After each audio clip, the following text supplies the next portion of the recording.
They might be trivial or foolish, but as long as they had an impact, the things we did are far from meaningless.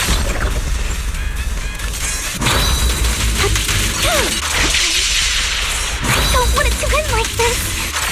There must be another way. There isn't, Vivian. This is the final lesson I'll impart. Truth be told, Proxy, I envy you. The world needs people like you. With this power,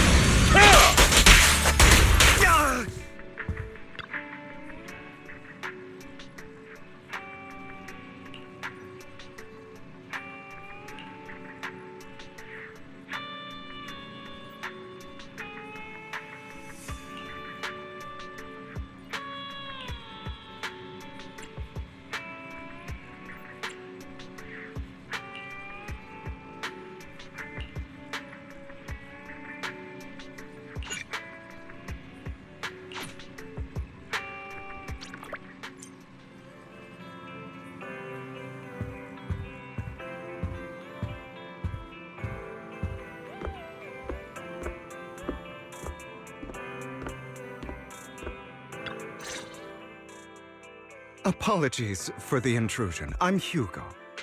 Let's just say I'm something of a collector.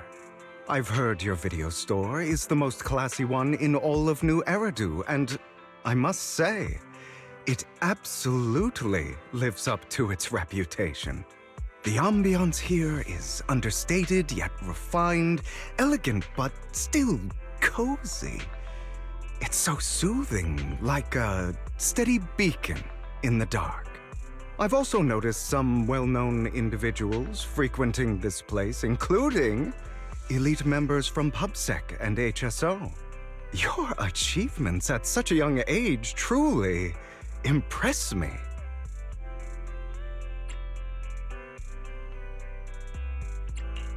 You've got away with words. Yep, exactly what you said. Trust me, I'm being honest. I do find your store quite special. So, I guess the rumors about this place are true. Children of devils.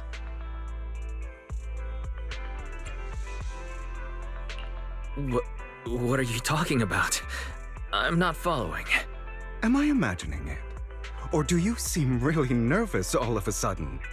Children of Devils is an old movie I've been searching for, but it's so niche I can't find a copy in good condition. Or perhaps, did this movie remind you of something else? You're imagining it. I'm just surprised there's a movie we haven't heard of. No worries. Like I said, this movie is rather niche. Despite the word devil in the title, it's actually about vampires. I'm sure you already know. Vampires were a popular fictional concept back in the old civilization. Typically, they are pale-skinned, well-dressed, exuding a mysterious and dangerous aura. But beneath their immaculate facade lie lethal fangs for draining human blood.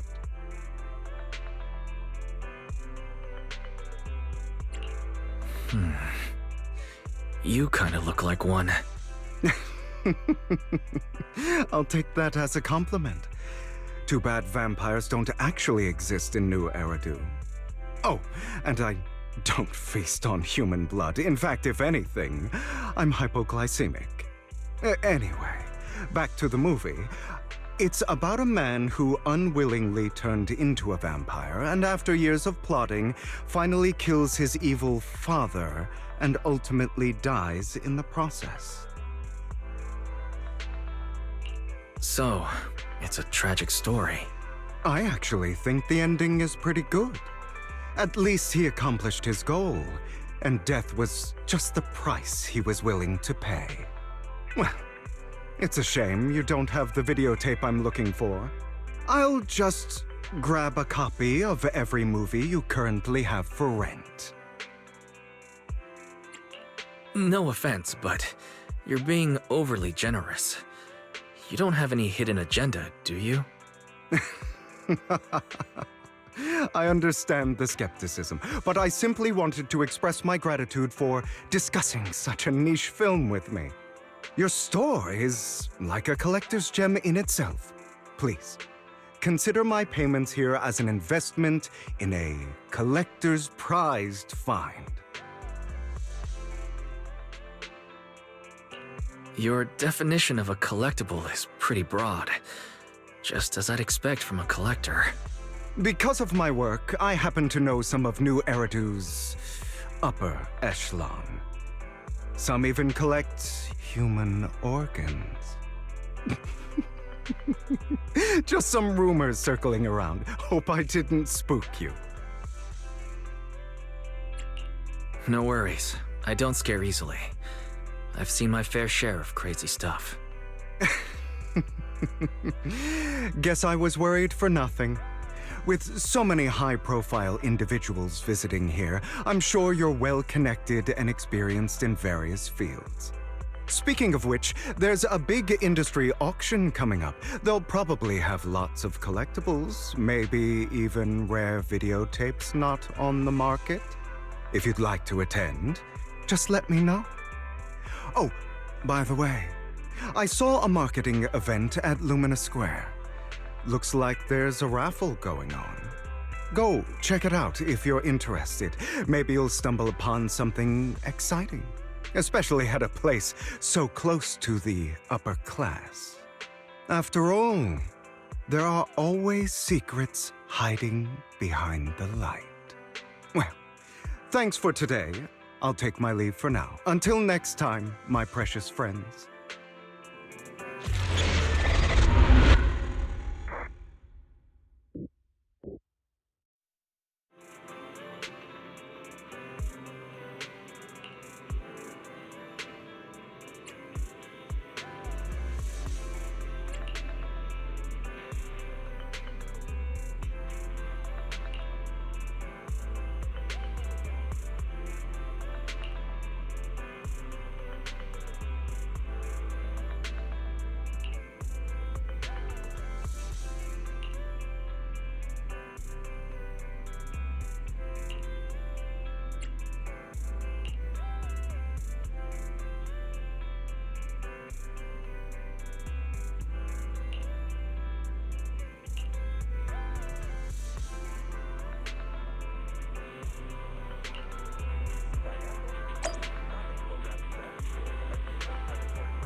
You there! Why not come try your luck? All sorts of prizes are waiting to be won!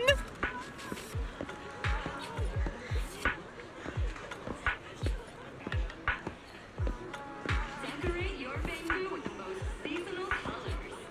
Jealous Quarters' largest venue and distribution center offers wide color options.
This guy seems arrogant.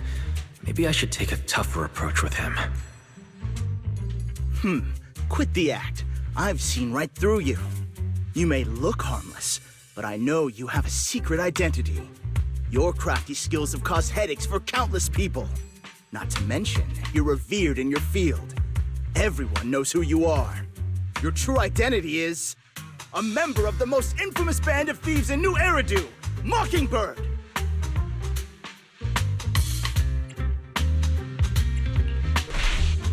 Actually, I'm more infamous than Mockingbird. What? You're even more evil than Mockingbird? No wonder you snatched my wallet! I know. Now might not be the best time to say this, but I'm genuinely curious about your true identity. Forget it. Clearly, you have no idea who I am. I'm Curtis Ravenlock. That's right, of the esteemed Ravenlock family from Tops. You'll face consequences for crossing me.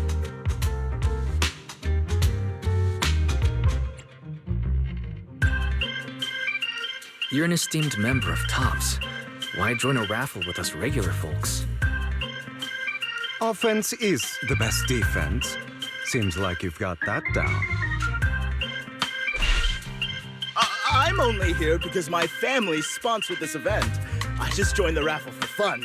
It's not like I actually need the money. Anyway, you were the only one next to me when I lost my wallet. It has to be you. Just admit it!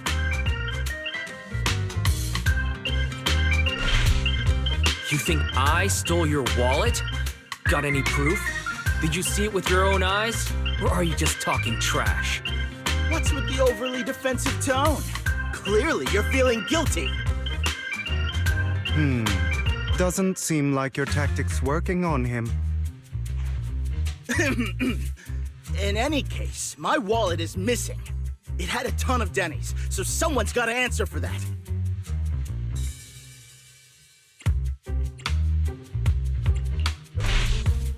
I bet you staged all this, and your wallet's been on you the whole time. What? What do you mean by staged? Why would I do that? Someone stole my wallet. It's theft! With all due respect, I doubt he's clever enough to stage anything. Clearly, your accusation is baseless, Mr. Ravenlock. Your outfit, while elegant, shows unironed creases and noticeable signs of wear. You've likely worn it for a long time. Plus, the wet ink on your cuffs suggests that you rushed straight here from your workplace. Likely so you wouldn't miss today's raffle. All in all, it's clear you're not well off and quite careless. Chances are you lost your wallet yourself, and it probably didn't hold much cash. Is that why you jumped to accuse others?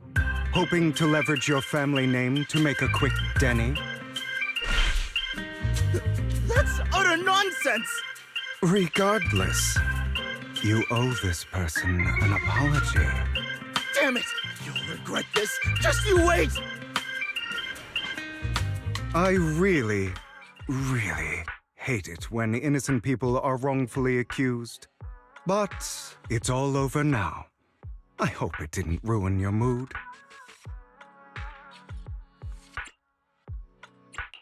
Good thing you're here. Otherwise, that guy would have kept arguing forever. I didn't really do anything. You outsmarted him all on your own. It's a relief to see him get what he deserves. He should have known what would happen the moment he falsely accused you. People like that should have a taste of their own medicine. That sounds fair to me. Unfortunately, we don't usually see such fairness in our world, do we? That's why sometimes I don't mind resorting to unconventional methods to right the wrongs. You seem to be implying something. Don't tell me... A good movie never spoils its ending. But feel free to speculate. Anyway, it was nice running into you. Please, accept this raffle ticket to mark the occasion. May it keep you away from shady people and situations and bring you good fortune.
Anyone else want to redeem prizes?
They're here with me now, sir.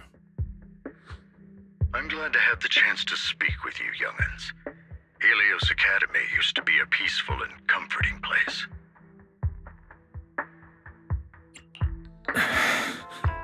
I know you still can't fully trust me, and I understand that completely.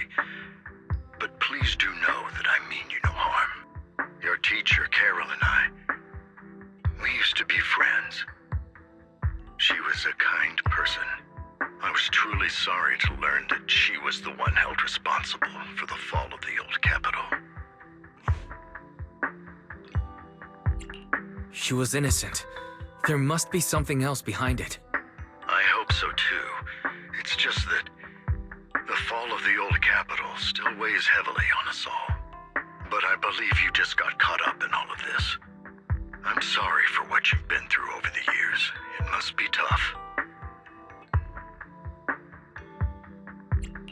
Is that all you wanted to say to us? You two are very cautious, and rightfully so. Carol has taught you well. The real reason I reached out to you is to tell you something very important. Something about your eyes. I stumbled upon some of the data Carol left behind. She spent much of her time studying ways to minimize the side effects of your eye implants. Teacher. She was always looking out for us. Yes, which is why I believe this was her final wish. As her friend, I want to see it through. Simply put, your eye implants are directly linked to your brain, and their functionality depends on your body's limits. As a result, the HDD system takes up a part of your body's capacity. This leads to certain issues, the most notable being that it suppresses your innate ether aptitude.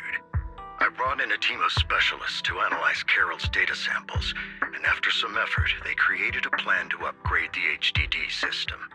After the upgrade, the HDD system will operate with significantly reduced power consumption, allowing for a substantial boost in your ether aptitude, or rather, a restoration to its original level. Do you mean that once the HDD upgrade is done, we'll be able to enter the hollows ourselves without EOS? Exactly. You'll likely experience some discomfort at first, but you'll get used to it over time.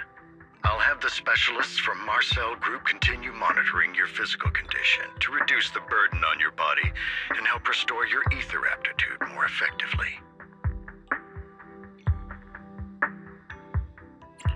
Are you really giving us such advanced technology for free? Feels like there's gotta be some kind of catch. Besides, you must have known about us for a while, so why wait until now? I'm not asking for anything in return. As for why I didn't reach out sooner, truth is, from what I've learned, your eyes possess even greater power. Perhaps the power within you could affect all of New Eridu. But you must understand, power is a double-edged sword. It can be used against enemies or allies.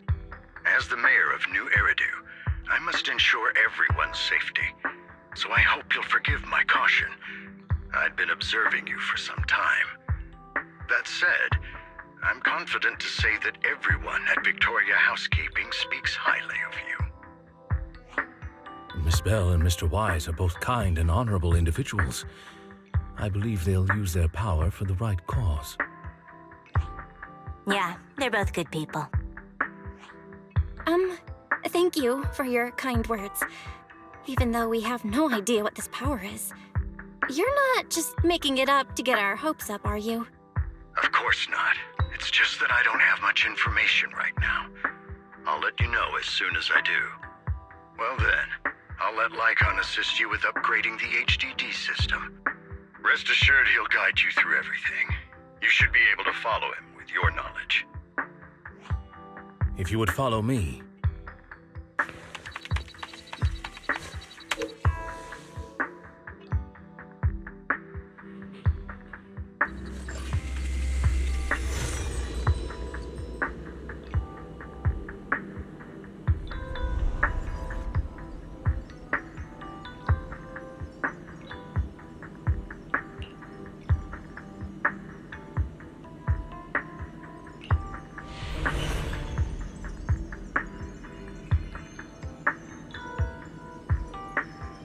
How are you feeling now?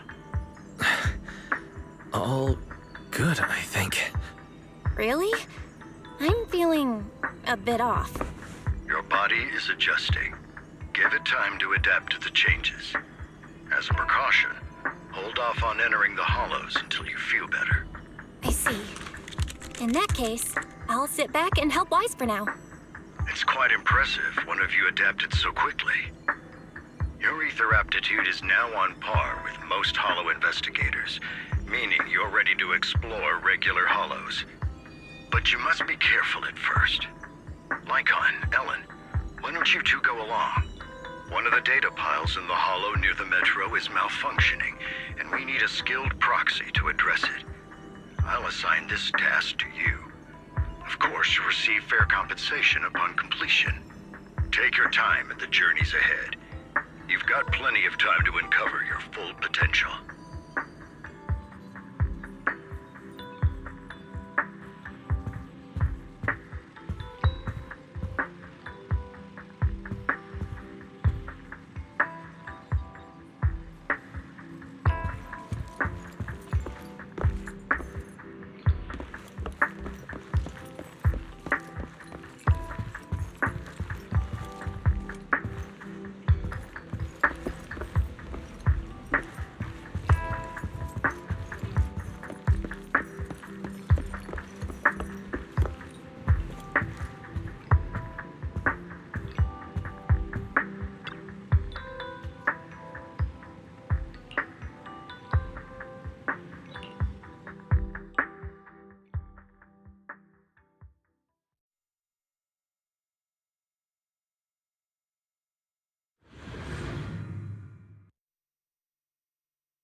Master Proxy, the data pile that the mayor mentioned is in this direction. Let's keep moving.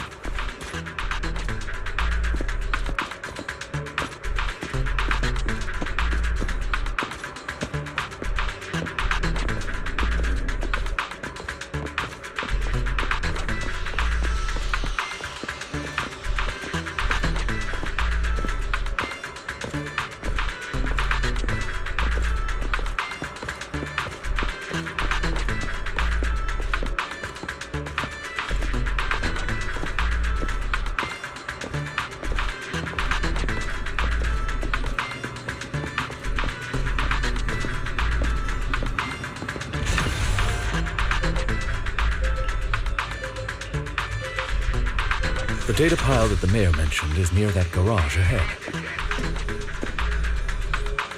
Let us make our way over.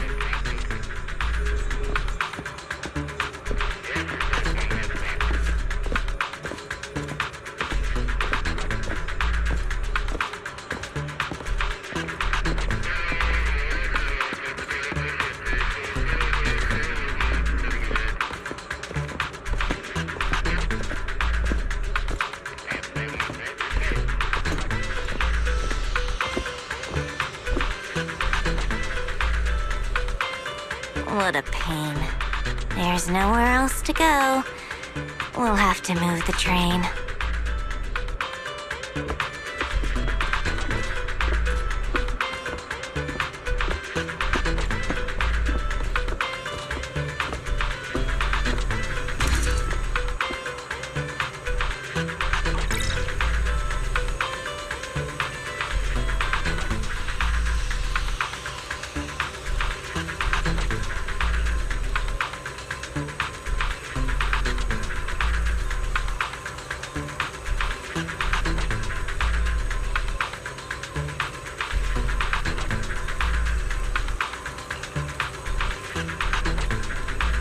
We should search for the passcode nearby to disable the laser, and then move the train.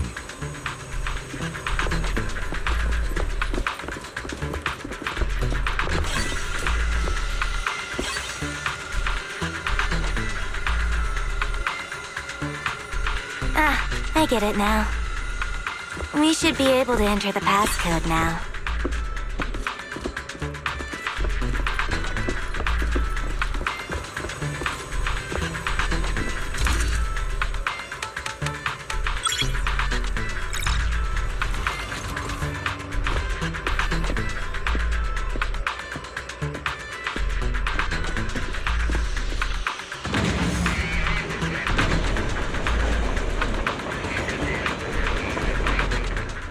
How are you feeling now, Master Proxy?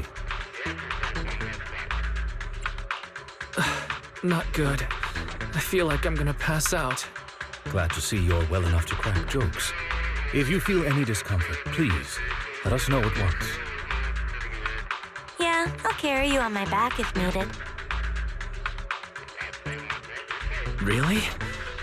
Can you carry me right now? Let's finish the task first, Master Proxy. You've always had a sharp mind, and now you've got the muscles to match.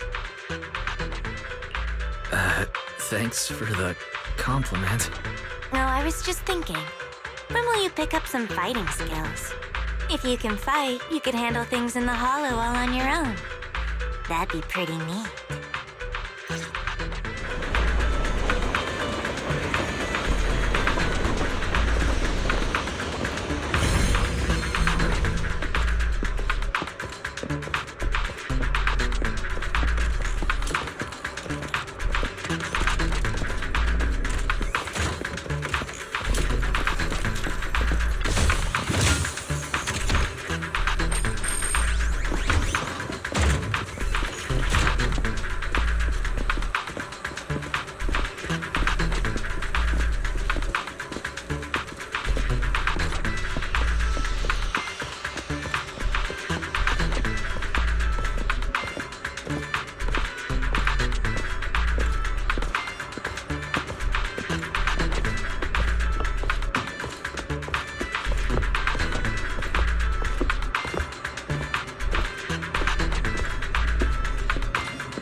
Master Proxy, the data pile is right up ahead.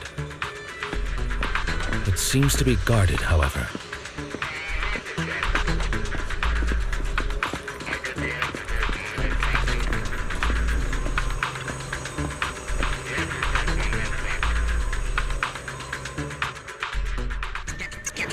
Worry not, Master Proxy.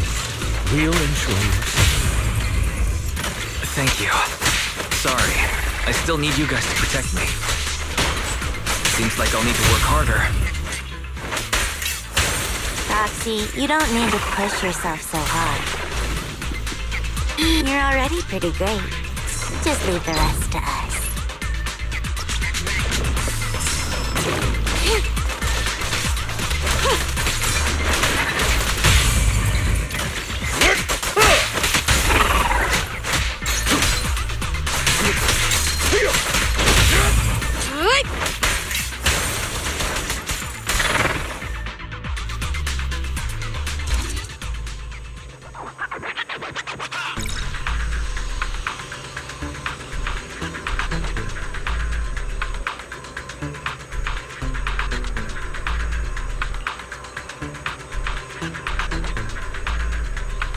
Oh, it's another passcode.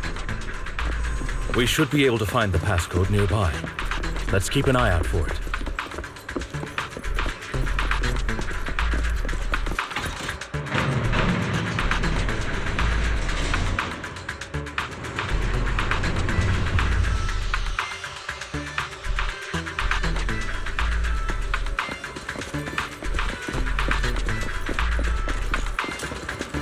Maintaining the data piles in the hollows requires a proxy with the utmost professionalism. It is Victoria Housekeeping's honor to maintain a professional relationship with an outstanding proxy such as yourself.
Master Proxy, let's take a look around this area.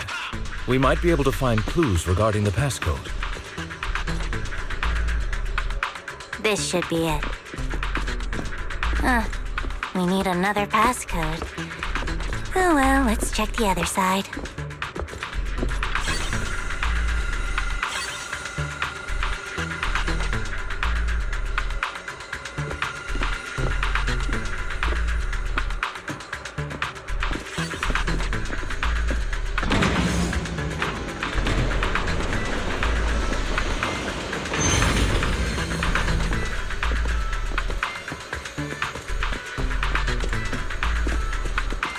Proxy's moves seemed more fluid in that last battle. Thanks, but all I did was dodge. Nimbly evading an enemy's attack is an important skill. As for combat, leave that to us. Master Proxy, this should be the second passcode.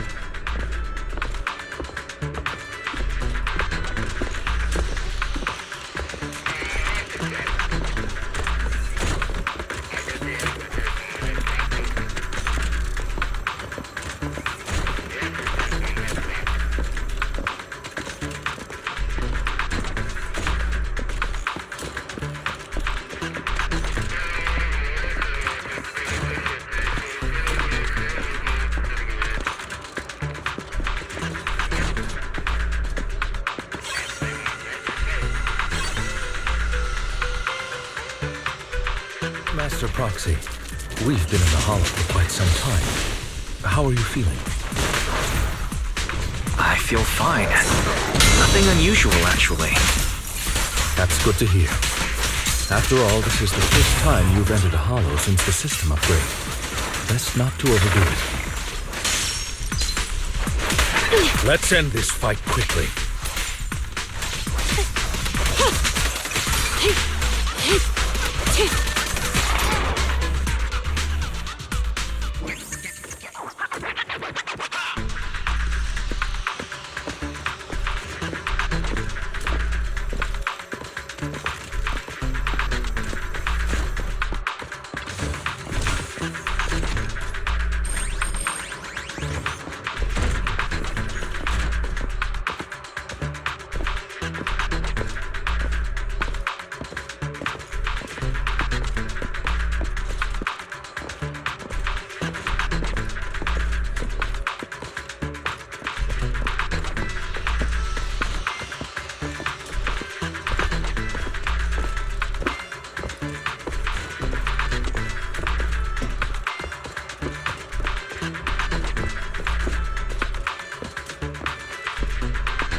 All right, that's all of them.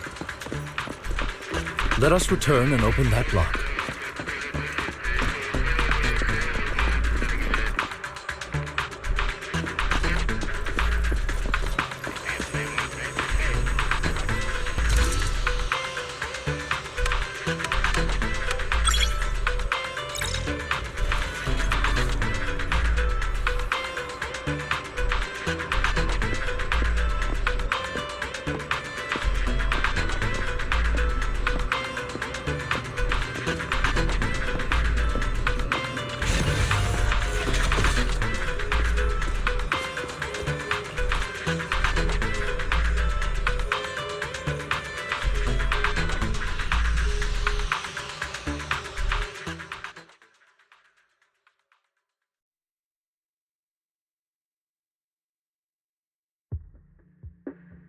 The mission was a success, sir. Master Phaethon's performance was outstanding. Excellent. You truly are exceptional. I'll be frank. I contacted you because I need your expertise for an important task. I'd like you to participate in an auction and help me secure an item up for bid. Hold on. Is it the same auction I heard about? The one with all the high-profile attendees? Yes, that's the one. I knew asking you was the right choice. Since you're aware of it, I'll get straight to the point. It's related to the sacrifice you encountered. Sacrifice? It's back? Remember the sacrifice you took down near the construction site? Public security did some research after retrieving it. It turns out it can maintain its form outside the Hollow and carries human genes. Within it, we extracted a mysterious core. This core possesses the same inexplicable power as the sacrifice, allowing it to exist without relying on ether. However, the core was recently stolen from the most secure lab in New Eridu. We suspect this is an inside job rather than an external theft. We searched extensively without success, until I saw the auction flyer. The core has been concealed within an auction item. So you want us to bid on it at the auction. But why us? The power of the sacrifice is highly volatile and destructive. We must keep it confidential, at least for now. And I, as mayor, am not suited to participate in the auction myself. Plus, I'm running checks on my inner circle due to the theft. Frankly, there aren't many people I can trust.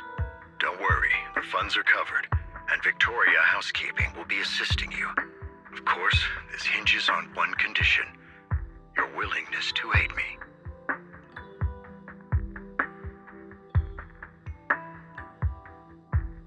All right, we'll give it a shot.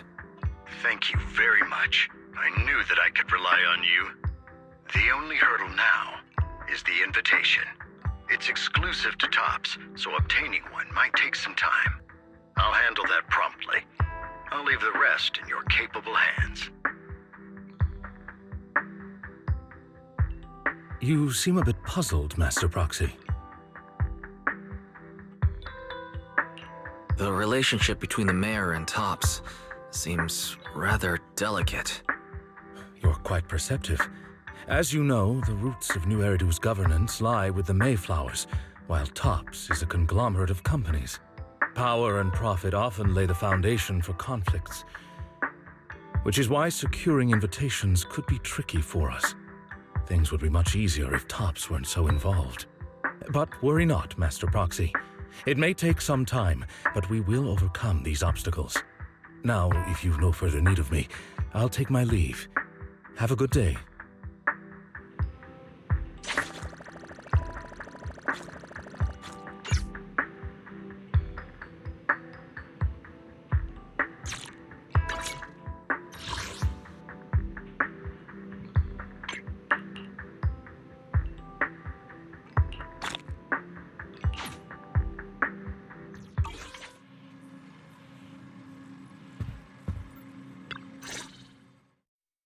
Didn't that collector Hugo mention if we wanted to attend the auction, we could give him a call? But he didn't leave us his contact information. Odd, right? If he wanted us to contact him, why not leave a number? Did he just forget?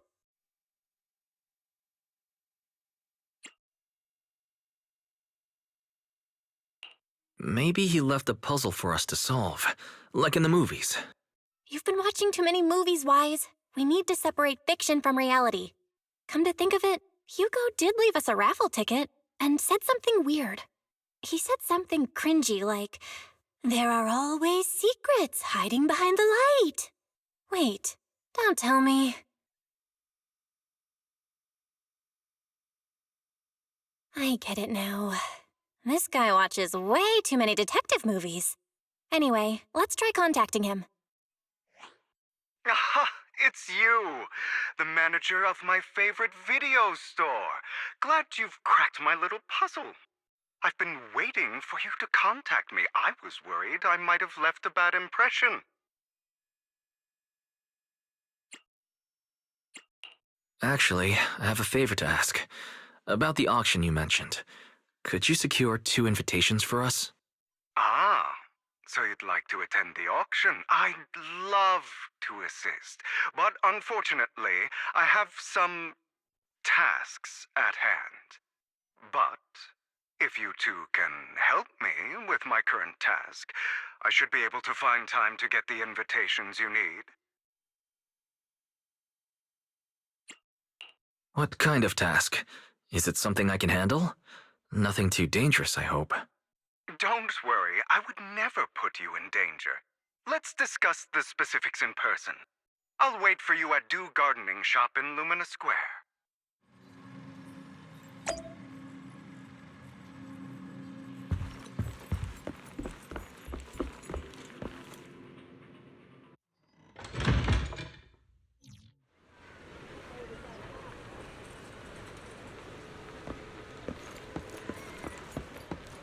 You've arrived, my friend. Punctual as always.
Another waste of my precious time.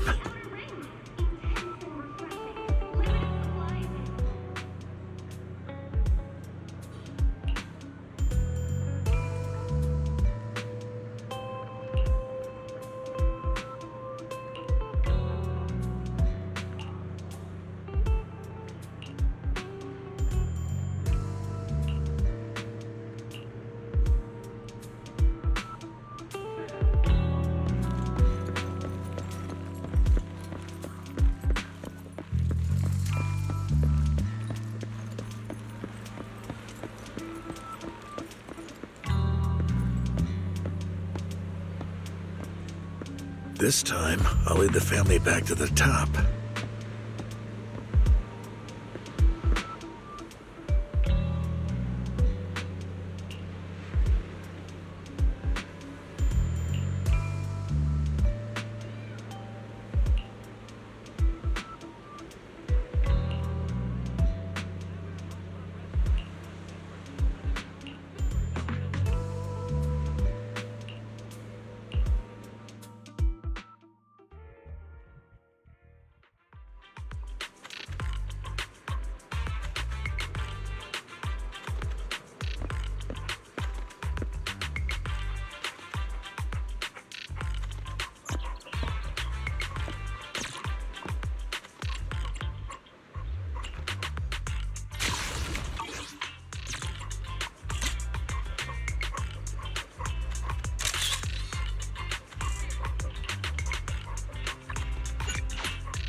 Good day, manager. Wonderful to see you again. You're as sophisticated and charming as always.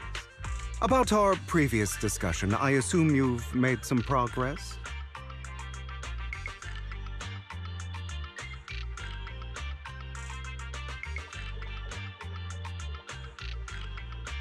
I see. Looks like it's more complicated than I thought. I appreciate your help.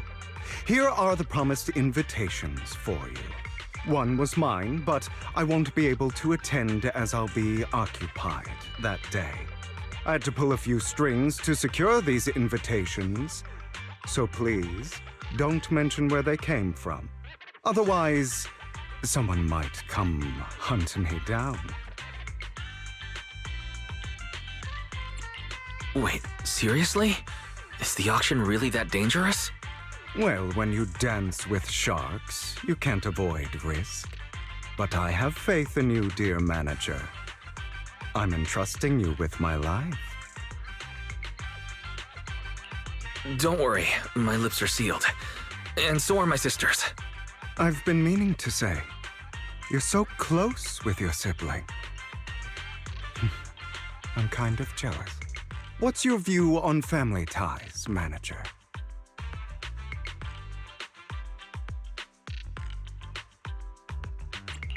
It's a bond you have to maintain carefully. Even as family, we might not fully know each other. For example, our... someone who was like a mother to us, loved us deeply, but also kept many things from us. Mother. Huh. For me, that word only brings fear, pain, and hatred. I once had a half-sister. Different mothers. Had?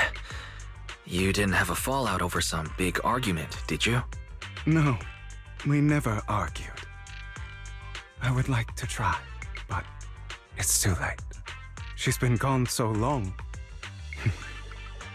I can barely remember her face. I'm sorry. I didn't realize it was a sensitive topic. My condolences. It's okay. I brought it up first, and it was ages ago. Anyway, back to what we were saying. It's highly likely that Hartman will be at the auction as well. As you know, while he's the rightful heir to the Ravenlock family, he keeps many secrets. should you cross paths with him in the future. Be cautious. He's sitting up on his high horse looking down on everyone else, and he'll do whatever it takes to get more power. I hope these upper-class people eventually face the punishment they deserve. Too bad the scales of fate lean one way or another, unless someone steps in to tip them back. I digress. That's all for today. I have some errands to attend to, so I'll take my leave. Have fun at the auction.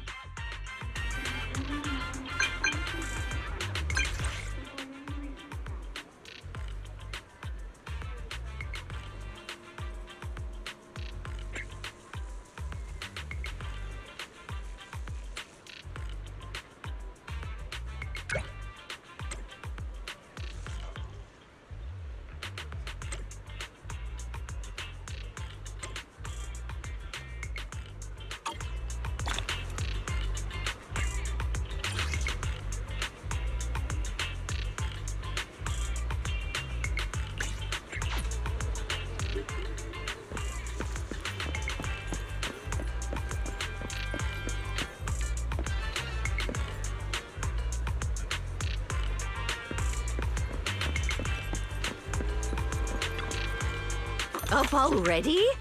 Are you trying to give a grandma like me a run for her money? Or perhaps you just want a scratch card?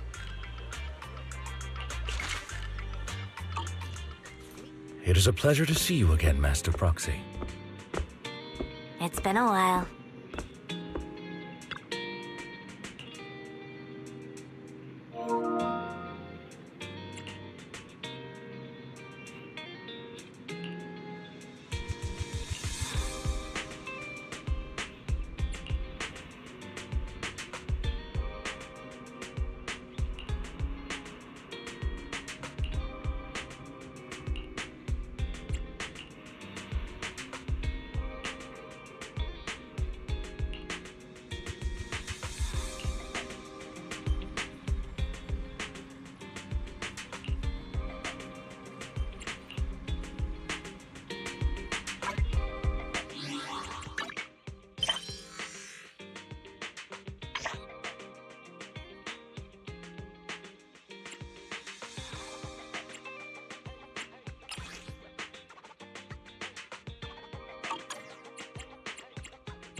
Lies.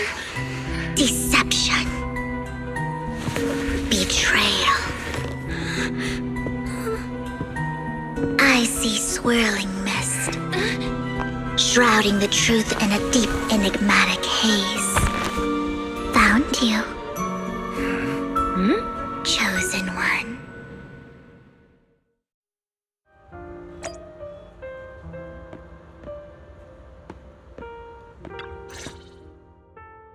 You are exactly as I thought you'd be.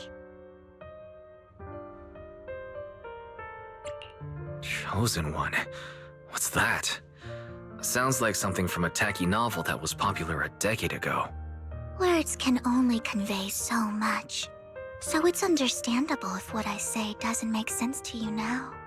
But you'll know what I mean soon enough. Young lady, I know you might think I'm lying, but I'm telling the truth. That item was my late husband's keepsake, and I had to pawn it due to financial difficulties.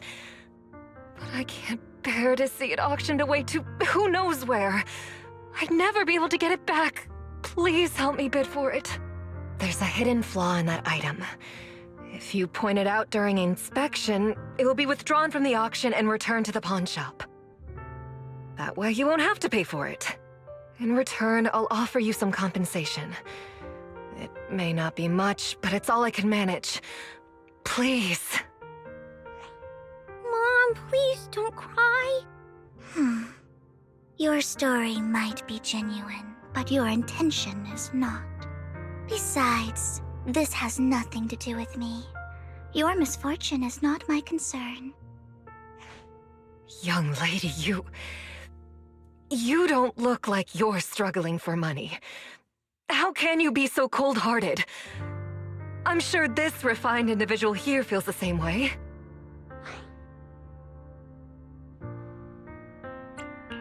Huh? Are you referring to me? Yes, you! If you're willing, could you please... The auction is about to start.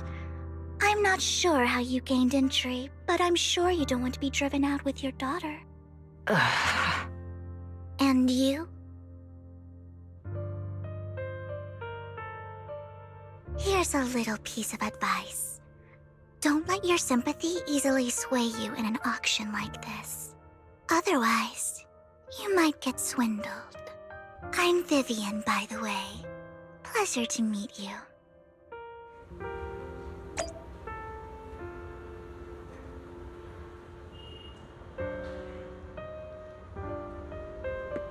Dear guests, the auction will begin shortly. Please make your way to the venue.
may be from the Ravenlock family, but he's been entering the lottery in secret.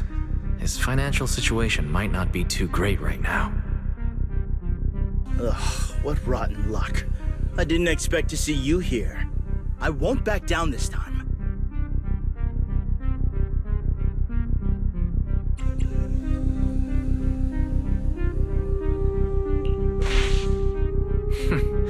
Aren't you that bigwig from the Ravenlock clan? Surprised to see you at the same auction as us commoners. This is the top auction in the industry! I really don't know how you got an invitation, but I doubt it was through legitimate means. You seem a bit hesitant. His accusation isn't true, is it? You should just give up already. I'm dead set on getting this item.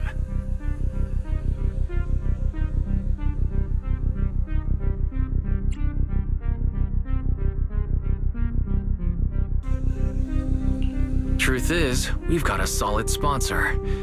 Give up, because we're going to secure this no matter what. So that's how you were able to join the auction? I knew there was something funny going on. Damn it! Am I really going to lose? Nicely done. I see you're getting the hang of manipulating your opponent's emotions at the bargaining table. Okay. Let's not rush into inflating the price. Seems like it's just the two of us interested in the item. Why don't we discuss this in private first?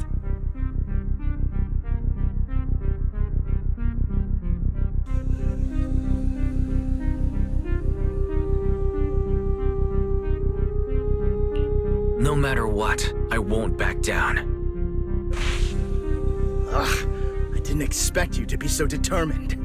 This is the perfect moment to shake your opponent. You're really stubborn, huh?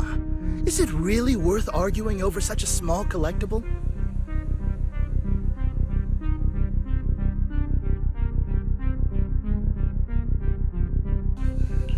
That's right. The Denny's in our pocket is our biggest advantage. Host, I'm raising the bid. The price is way more than it's worth. Forget it, I'm out. It's a bit overpriced, but it's still acceptable. Regardless, congratulations on your winning bid. Though in my opinion, its aesthetic style is a bit ahead of its time. But as long as you like it, that's what matters. After all, the true value of art is in the love people invest in it. The next item is truly exceptional. The final creation of a legendary artist, the only one of its kind in all of New Eridu. The artist's tale is quite fascinating. Unrecognized during his lifetime, his works were discovered by art collectors after his death and became hugely popular. Because of this, authentic works are few and far between, making each one incredibly precious. And this stunning final piece, anyone who loves his work won't want to miss it. Without further ado, let's get started! Starting bid, 200 million Denny's! If I can get it for under 500 million, I can still turn a profit.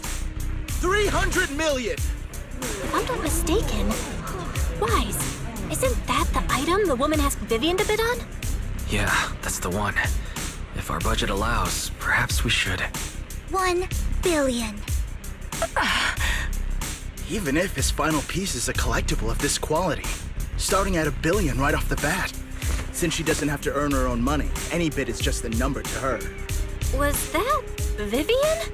Wow, she just said, "Don't let your sympathy sway you," then went ahead and bid anyways. Yeah, but she can literally afford not to take her own advice. Oh, this elegantly dressed lady certainly has refined taste and deep pockets. So, is anyone ready to challenge this young lady? Invest in the legacy of a talented artist who left us too soon. Its value could double in the future. I'd advise against it. I'm going to bid on this no matter the price tonight. This young lady is certainly very confident. Our time is almost up at $1 billion. Going once, going twice, going 3 times. Sold for $1 billion. All right, ladies and gentlemen, that concludes the first half of the auction. Please feel free to unwind in the lounge for a bit, as more treasures await in the second half.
The coffee here is drinkable.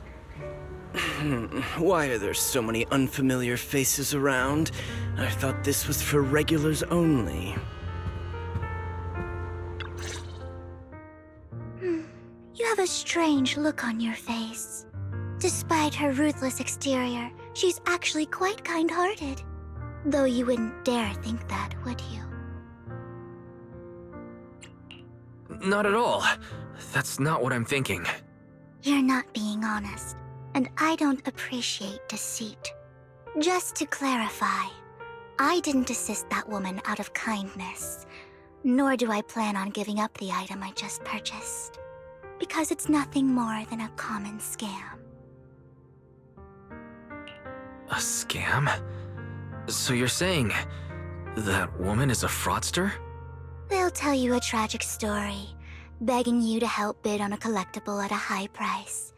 They promise a reward and guarantee the item will be withdrawn from the auction, so you think you won't have to pay anything. But the reality is, once you bid, the deal is done. No going back, and you end up shelling out a hefty sum for something worthless. So why did you still bid on the item? I really enjoyed the story of that legendary artist. Art at its essence sells stories, doesn't it? I'm willing to pay the price for the stories I choose. That's another lie. Looks like you believed me. Okay, you got me again. Let me give you another piece of advice. Appearances can be deceiving. People often mask their true intentions. Sometimes, what you can't see is the real truth.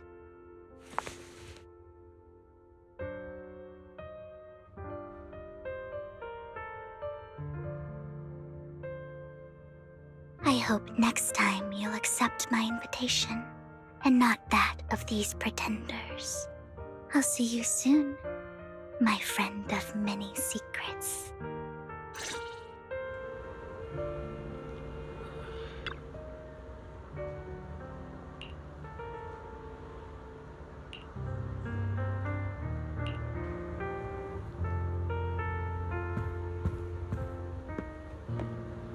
The second half of the auction is about to begin. Please make your way to the venue.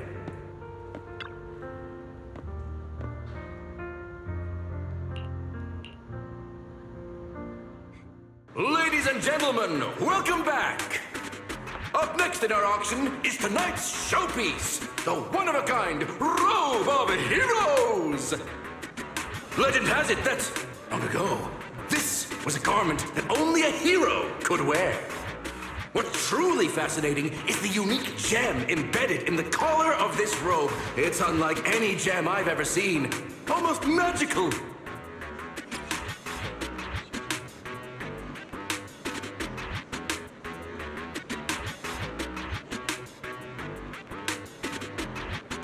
Wise, that gem's probably what we're looking for.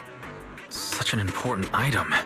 Yet, It's just there on a piece of clothing, completely unprotected. How gaudy. This auction sure is busy. There's people of all sorts, whether they belong or not. Robe of Heroes. What a tacky name. Nonetheless, I'll secure it. In the name of the Ravenlock family. Yes, I see it. Seems authentic. Of course, I'll keep an eye on it.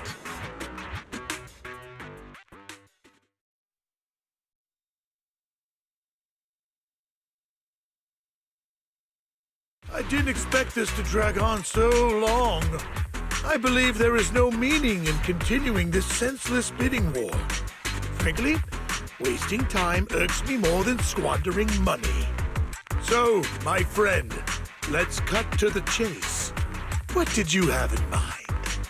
This man is pretty shrewd. Maybe I should match his energy.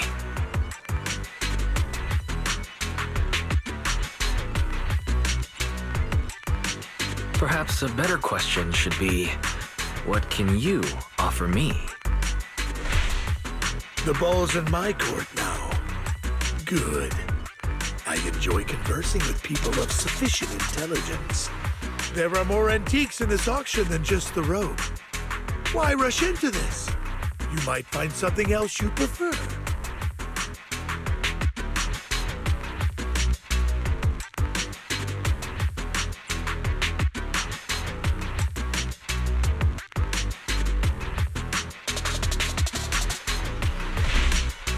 I'm not a collector, so I'm not into antiques. That robe just caught my eye. In that case, how about we strike a deal? All I want is that gem. So, if you cease bidding now, I'll take the gem and you can have the rest of the robe. How does that sound?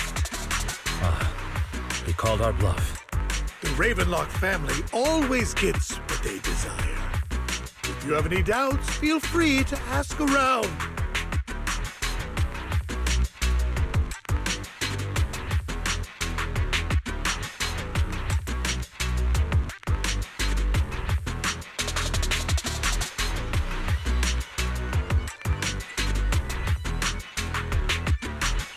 What a coincidence.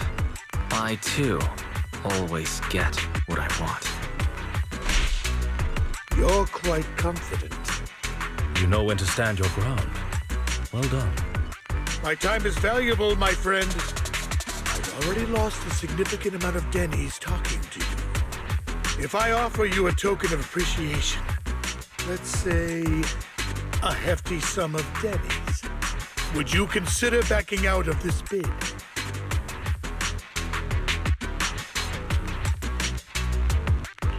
In that case, if I were to give you a hefty sum of dennies, would you back down? I fear my price is beyond your means. It's been a while since someone dared speak to me like that. All right, since I can't sway you, we'll have to settle this with our financial power. But let me be clear. No matter how high it goes, I won't back down. Drat. Though the mayor gave us a substantial amount of dennies, I have a feeling it won't be enough to win against someone with this amount of financial power.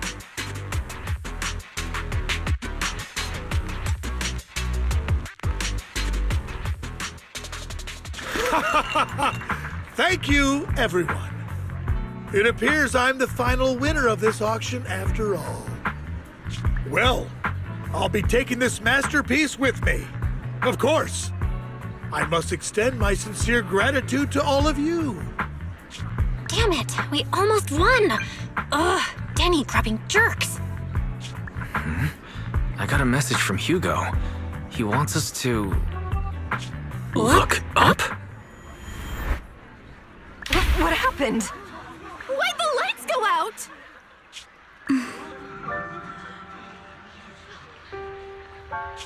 What's going on? The power went out? Mommy! I'm scared! Ladies and gentlemen, welcome to tonight's auction. My apologies for the long and dreary opening. Losers always have a lot to say. That guy looks familiar. Is that... What are you all standing around for? Someone deal with this intruder! How uncouth. I'm simply here to reclaim what's rightfully mine.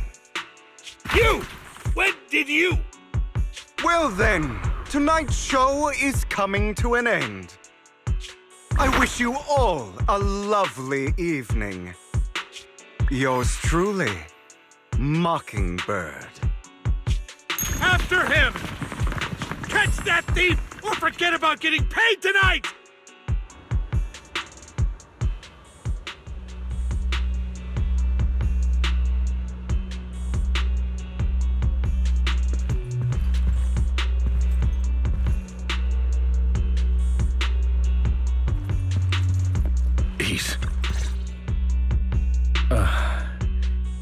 Forgive me, Master Proxy, but that... Mockingbird and I have... history.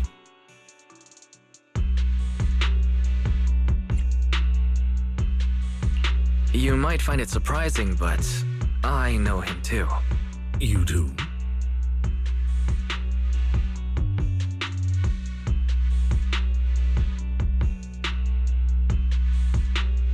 I see. So that's how you know him.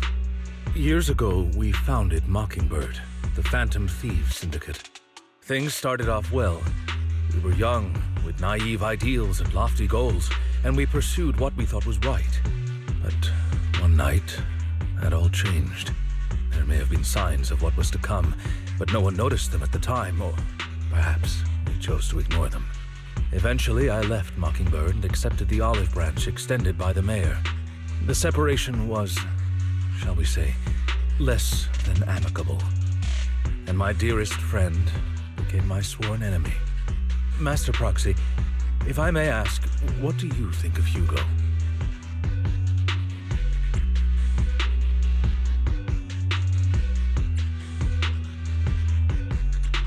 Though he helped us before, and he seems pretty nice, I can't help but feel something's off.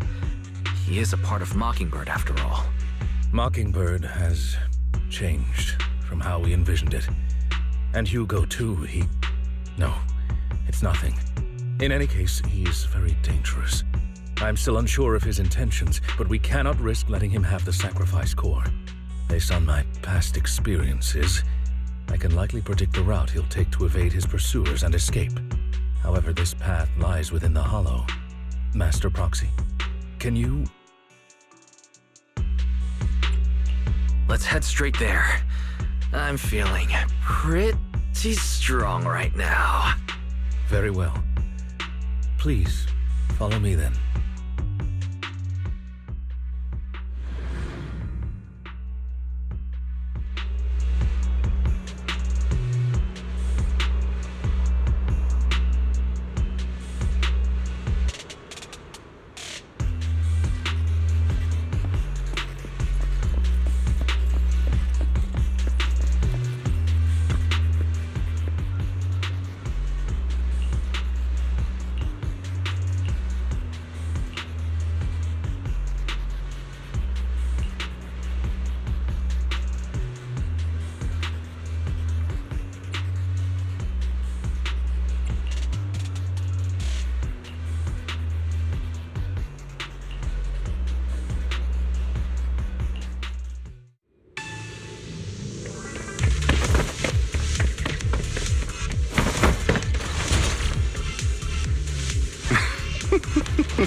As I thought, Hugo really is here.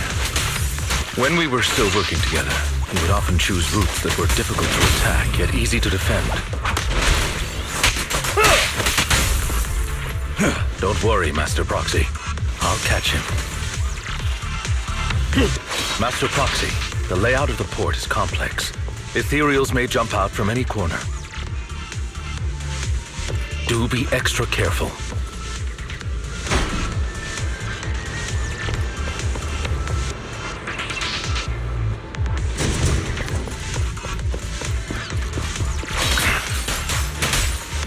So many Ethereals.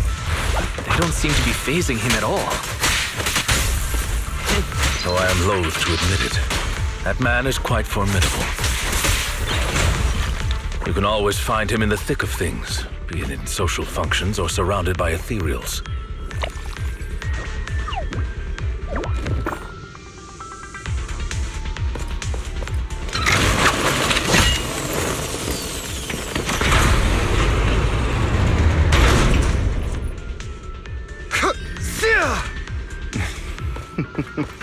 Goodbye, my friends. Pay his provocations no heed. No worries. We've dealt with minor obstacles like this before.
Careful, or you'll get hurt. I'm not going to let you have your way. Master Proxy, that's one of Hugo's weapons. Make sure to avoid it. It may look like a coin, but it's actually a dart. He carries around a briefcase filled with all sorts of weapons. It's quite the hassle to deal with. He's extremely familiar with this place. Master Proxy, dragging this out will only be to our disadvantage. Let's proceed through here post-haste.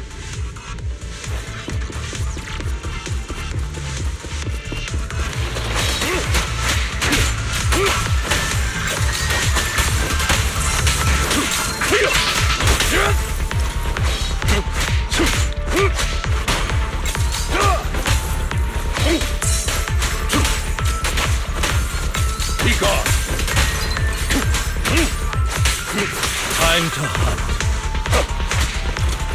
The mechanism here isn't damaged. It's still functioning normally. Something's not right. It feels too easy, almost as if it let us through on purpose.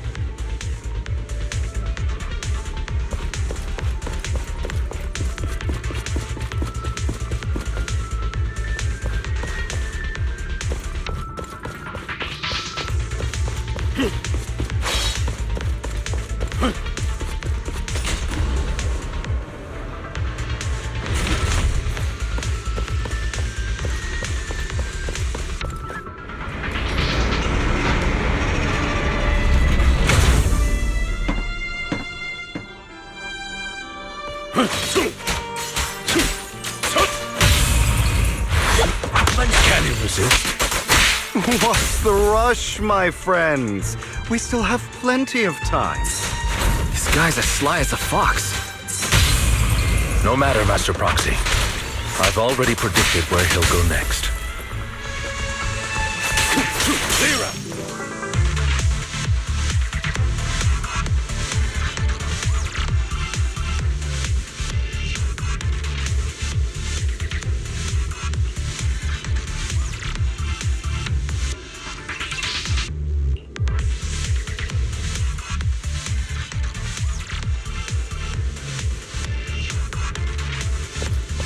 This must be the right way.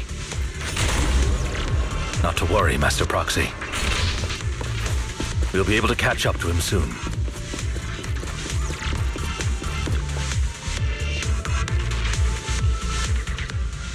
It should be this way. Are they from the auction? No, they shouldn't be able to track Hugo here. They're likely just hollow raiders. Back then, Hugo would typically retreat into a hollow after securing the goods. And as his partner, I'd be responsible for leading the pursuers astray. I'm unsure if he has a partner now, or who they might be if he does. He was alone the entire time when he approached us before. I see. That's good. It means he must be carrying that core himself. Regardless, Master Proxy, let's steer clear of those Hollow Raiders for now. Although I'm confident in my ability to defeat them, a clash here might delay us and jeopardize your safety. Our main focus now is locating Hugo and retrieving the gem.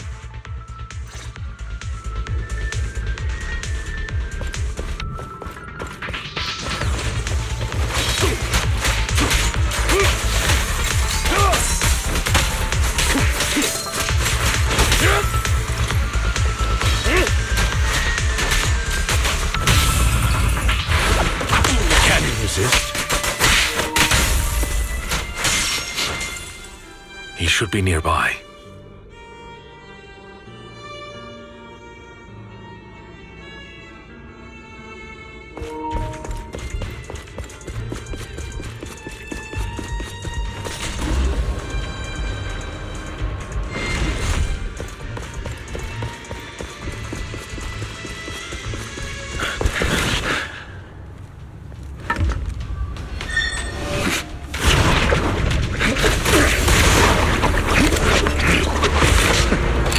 Long time no see, traitor.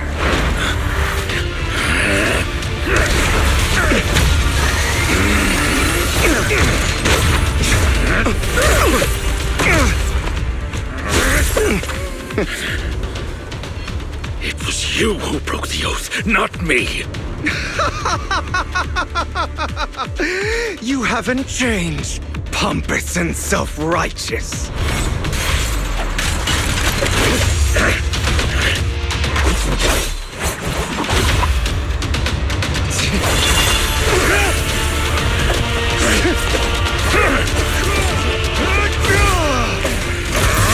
You're beyond reason!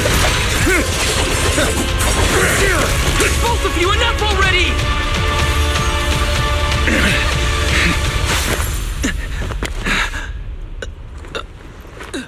Master Proxy. Are you all right, Master Proxy? Any injuries? I'm fine. I just forgot I wasn't using EOS.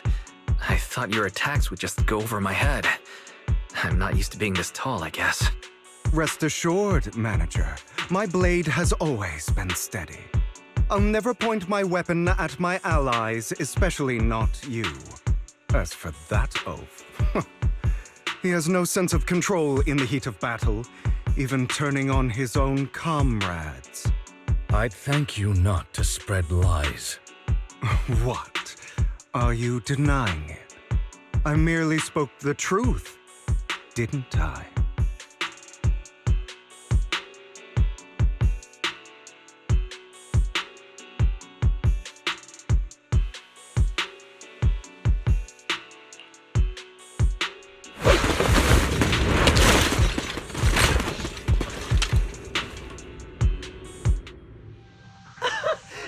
We were in for a tough day, but it seems we struck gold in the end.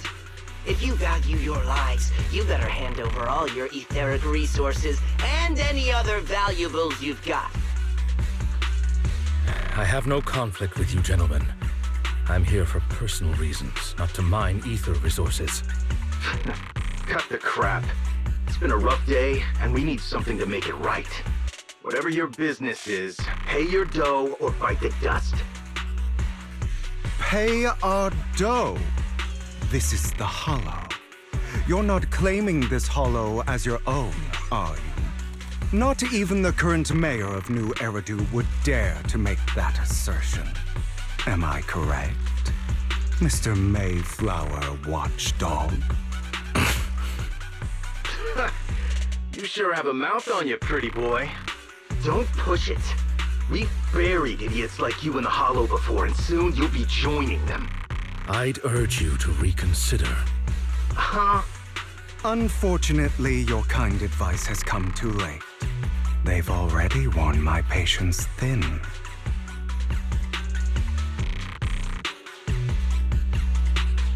Help me! Scared? Then perhaps you should think twice before you act. You've made your bed. Now lie in it. Sorry! I'm so sorry! Please have mercy! Spare us! We won't do it again! Are you quite done blowing off steam? Don't kill them. I'll hand them over to public security once we're out of it. Who do you think you are to tell me what to do? They weren't planning to show you any mercy, yet you forgive them so easily. You haven't changed at all over the years, Lycon. To hell with you and your foolish fantasies of being some almighty savior. Haven't you learned your lesson from what happened with your eye and legs? My principles remain unshaken. No one has the right to take another's life. Sinners deserve punishment. Do you know how many lives they've taken? I'm merely delivering the justice the world needs. It is not our place to pass judgment. I know I will not sway you. There's no point in continuing this argument. I will stop you. I always will. Go ahead and try. I will defeat you. I always will. Be prepared to kneel before me, traitor. You talk too much. Cup of tea. Beg for mercy.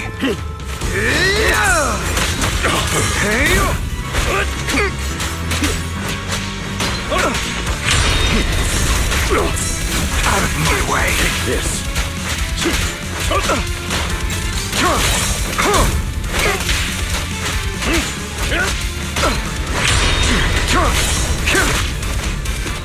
Beg for mercy. Answers.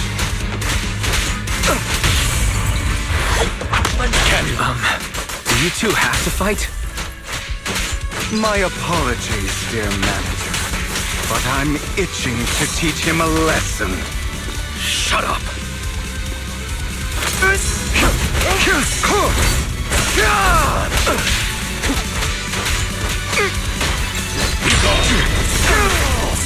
Out of my way! Time to hunt.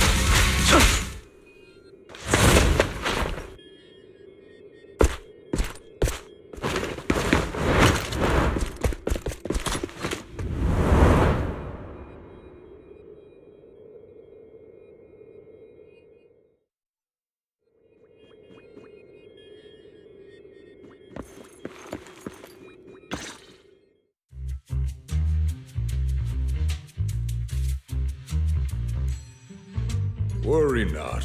Mastery of my skills will come in time. But there's something more important I would like to teach you. Something about faith. Does a phantom thief even need faith? Of course. What else would we fight for? For wealth, fame, and power to stand at the top so nothing and no one can imprison us. Isn't that what everyone desires? Or perhaps by faith, do you mean something asinine and empty, like justice, dreams, or friendship? Hilarious. Grow up, Lycon. It's time to let go of your naive fantasies of being some almighty savior. You just don't get it. All right, enough squabbling. What I'm trying to teach you is very simple. I may not walk the path of justice, but I do not walk the path of evil. There's too much injustice in this world, and there are times when it becomes necessary to right those wrongs with unconventional methods. Taking lives, however, is out of the question. Life is a precious gift, one that nobody has the right to steal. No one should have the authority to judge whether another lives or dies. Keep that in mind. I will. You don't seem convinced, Hugo. As you mentioned, this world is unjust. That's why we must strive to bring fairness to this world. Those who cause harm should face consequences, just as those who take lives should. But not all lives hold the same value. Sometimes, you may need to eliminate one if it means saving more. You're too proud. Your pride may lead you astray. I have my own path and beliefs, Jack. I'll determine for myself what's fair and unfair. Hey, watch your mouth. If it weren't for Jack, you'd be dead already. You're a smart kid, Hugo. Skilled too. You could easily take the life of a sinner. However, what if one day you found out you were wrong? What if that so-called sinner were innocent? Could you bring them back to life? I wouldn't make that mistake. To err is human. Everyone is bound to make mistakes. It's good you are open with your thoughts. I just don't want your troubled past to weigh you down. Because your hatred doesn't define you. It only eats away at you.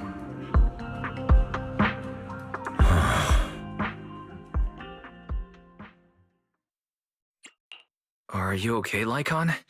You've been quiet for a while. My apologies, Master Proxy. I was just reminded of some past memories. Before Hugo and I founded Mockingbird, we had a mentor, Jack. He took us under his wing when we were in dire straits, imparting his skills and life lessons. But Hugo didn't agree with his viewpoints. Perhaps our paths were always fated to diverge. I've been curious for a while now. What caused you two to split? Mockingbird faced numerous triumphs, but also setbacks. And one of them was a disastrous one. Hugo. You... Was this you? All this? So what if it was? Have you gone crazy? Have you been planning this all along? You'd bury all these lives in the name of vengeance? They deserve to die. Especially my so-called father. I should have killed him a long time ago. A really long time ago. You know what, Lycon? There's some people whose only purpose in life is to bring more suffering into this world. Sometimes murder is what brings justice back into this world. And for that, I must stain these hands in blood. Enough! I can't trust anything you say anymore. I'm leaving Mockingbird, now! Where are you going? Anywhere. Someone from the Mayflowers got in touch with me before. Are you mad? You know what those hypocrites in city administration are like. They're no different from tops.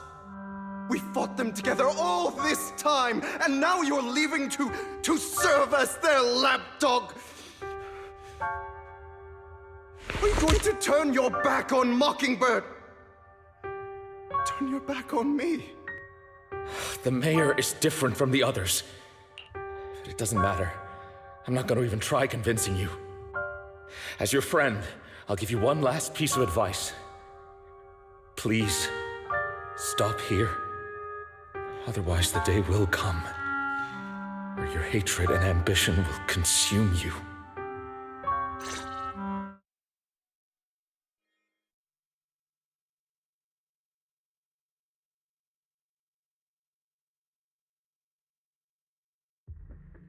My apologies, Master Proxy, that you had to hear such an unpleasant tale.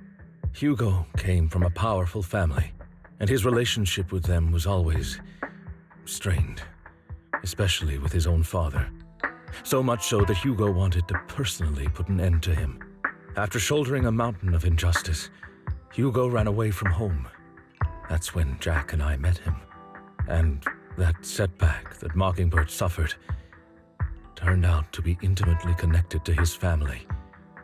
I had thought it was just a normal mission, when in fact he was plotting revenge. He took advantage of me and everyone else there. I do not mean to pass judgment on him and his decision, but I refuse to accept a partner who is willing to trample over other people's lives for their own desires. Perhaps his family left a mark on him that continues to influence him to this day. In any case, Hugo still has the sacrifice core. We should contact the mayor to plan our next moves.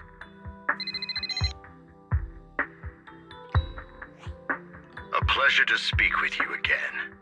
Lycon has already filled me in on Mockingbird stealing the sacrifice core. I'll deal with it. Anything else we can do to help? I mean, we didn't manage to complete our mission. No. You've done well. It's just not appropriate for you to get involved in what's to come. We've been through far more dangerous situations. Plus, we've dealt with Mr. Mockingbird before, so maybe we could help you. Really, I appreciate your kindness. It's just... Very well. Seeing as you're all people I know I can trust, I'm going to be frank. Not long ago, I received a letter declaring criminal intent. Sir. Lycon, I know you don't want to place them in danger. I feel the same way. However, I believe they deserve to know the truth. That letter threatened to use a sacrifice to take vengeance against the entire city of New Eridu. What do you mean by vengeance? I believe the person, or the organization, who sent the letter is planning to use the sacrifice to mount a large-scale attack against the city. Everything we've uncovered so far seems to support this hypothesis. As you know, the sacrifice's true power is a mystery and cannot be controlled if anyone attempts to use it as a weapon. This is no small issue. If this gets out, it'll send the public into a panic. Please promise me you'll keep things confidential. Then let us help out. We can do our part too. But it's like I said before, it'll be too dangerous for you. Whichever way you look at it, you're still citizens of New Eridu, and as mayor, it's my duty to protect you. Plus, Carol would be furious with me if I put you in danger. If she were still around. Anyway, I'm not at liberty to discuss this matter any further. Please rest assured that we will handle things properly as the administrative authority of New Eridu. That's right.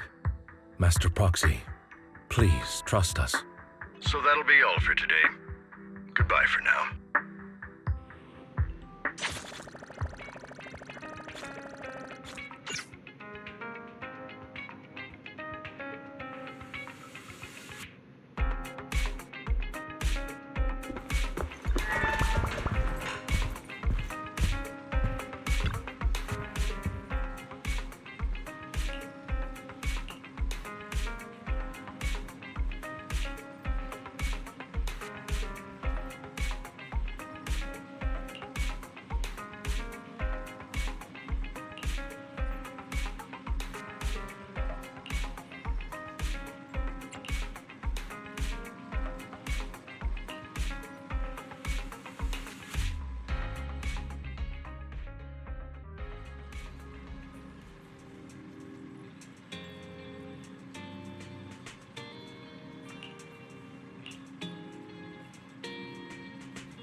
I'll have to work overtime to finish this mission report.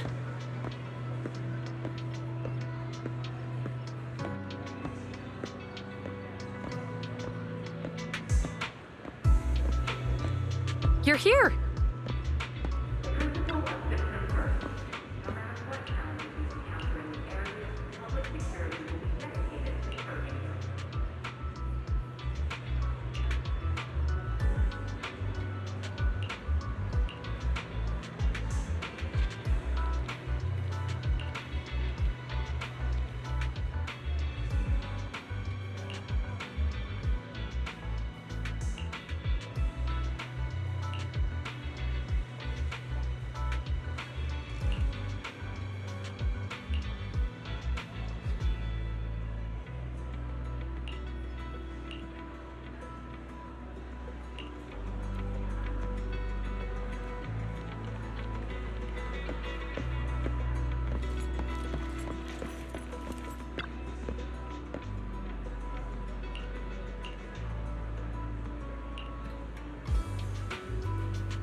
Public security reminds you to set up mobile hollow disaster alerts for you and your family to avoid getting caught in any disaster.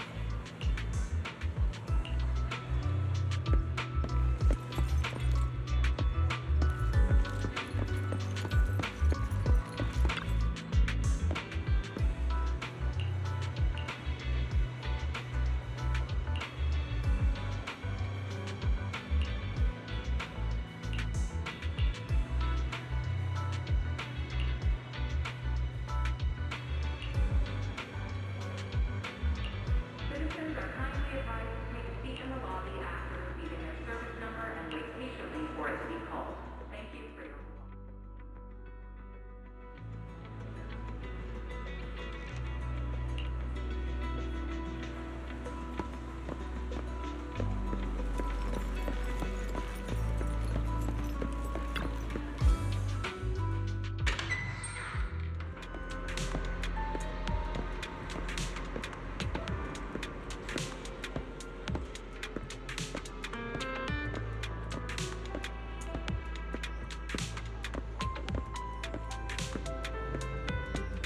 Today's training.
All right, let's get started.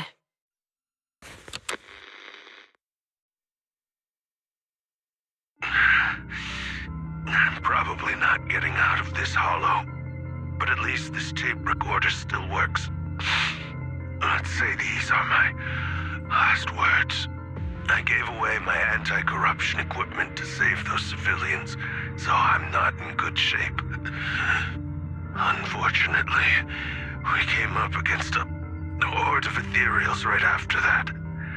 I rushed over to fight them off and tried to save the civilians, but in the thick of all the fighting, I turned back and realized that I was somehow alone. Nobody was behind me. Luckily, I managed to defeat the Ethereals, but the wounds and corruption I sustained in doing so should be fatal. I don't mean to cast the blame at all here, and if any of my colleagues ever pick up this cassette, I hope that nobody is ever held accountable. It's just human nature. It's normal. I just have a few regrets. Oh, what's that over there?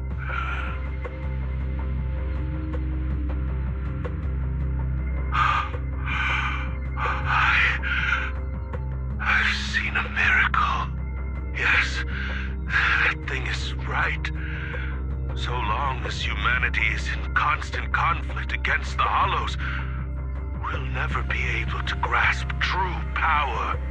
Only by embracing everything. It's the only way. Only by embracing this power can everyone survive. Oh, Creator, please grant me this!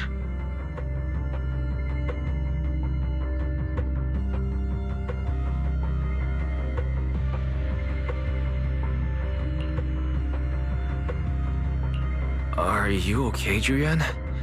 Don't be so down. Thanks. I'm okay. It's just, even though we had our suspicions, now that everything is out in the open, I can't help but feel a little... Well, at least now I know the reason why he changed. What did Bringer see during the recording?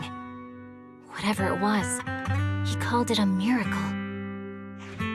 I saw the mission report from that incident.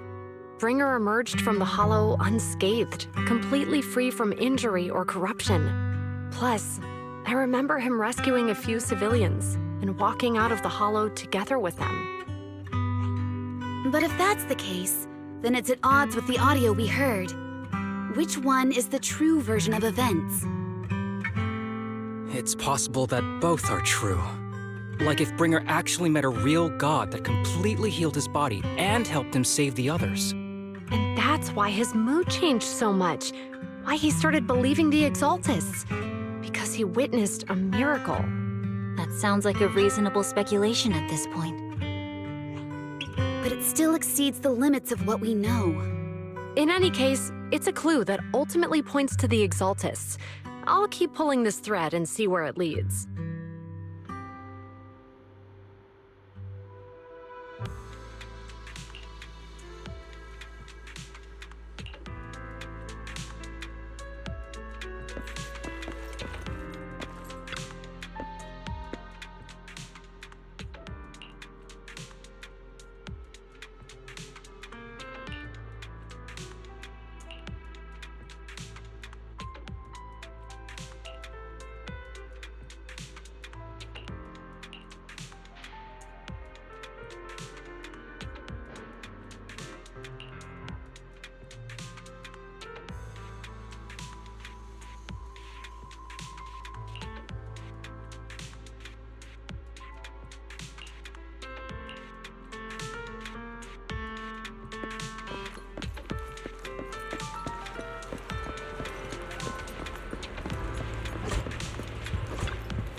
I've been waiting for you for quite some time. We meet again, Master Proxy. I imagine you've already managed to gain some info from the conspirators about some people who wish to use sacrifice to launch an attack on New Eridu. So you know about that? I only just found out myself. Because I've been watching you this entire time. I know many things. But unlike those hypocrites, I'm willing to share info with you to show my sincere hopes of working together. I need to find Bringer's belongings. Bringer's belongings? Did he even leave anything behind? Oh, he did. I have complete confidence in my intelligence network. All the more reason for you to work with me. You've probably already guessed, but what Bringer left behind will be crucial for cracking the alleged sacrifice attack. Find it, and we'll finally know what they are after. Who do you mean by they? The Exaltists, of course. They're always lurking whenever something related to sacrifice comes up. Actually, the Exaltists and I, we have a bit of shared history. But no more than that until you officially agree to work with me.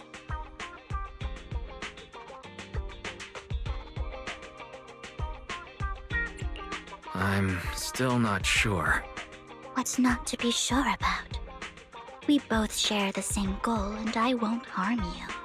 By the way, might I ask, you're not proficient at in-hollow combat, are you?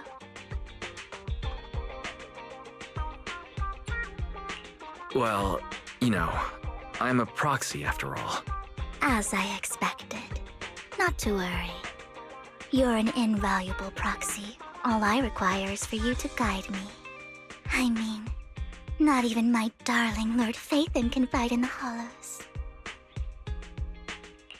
Hang on. What did you just say? Your darling Lord Phaethon? That's right. The best proxy in all of New Eridu. Lord Phaethon. Don't tell me you don't like him.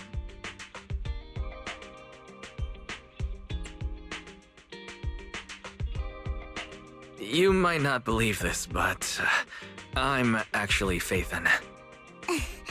You're an outstanding proxy, that's true. But Lord Phaethon's a cut above. No one could ever replace Lord Phaethon. But I know how you feel. You're actually one of Lord Phaethon's fans too, aren't you? So he's your biggest role model in life and you hope to become just like him, right? How should I put this? I'm not really a fan of Phaethon. I get it. You're ashamed.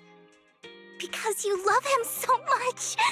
I went through a phase like that once. But it's okay to be brave and admit your love. Relax. I'm with you as you make your journey, fellow fan.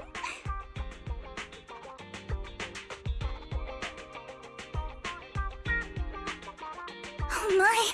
Once I start talking about Lord Phaethon, I just can't help myself. Look at the time. I suppose that's all for today then. I'll be in touch with more news.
Proxy, you're here too. I didn't expect to run into you here. What are you two doing here? And still in that outfit, Anby? I'm here to investigate that incident.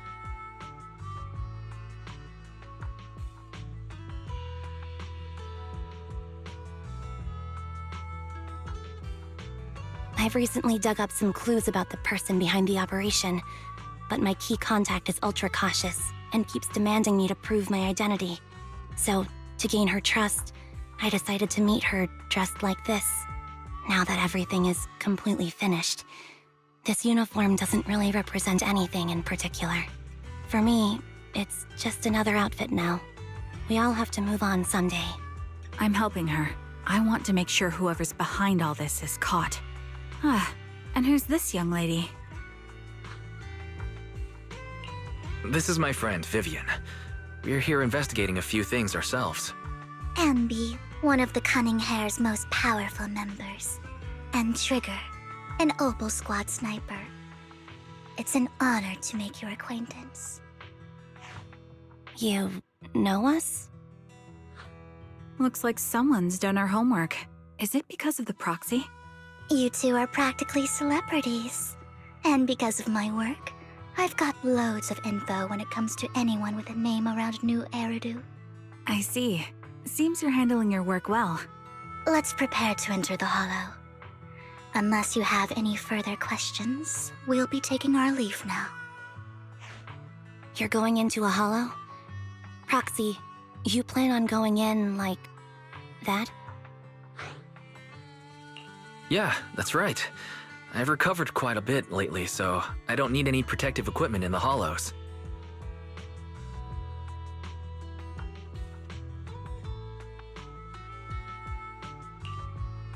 Huh. Aren't you that lady from before at the auction? Hello. I didn't expect to see you again, young lady.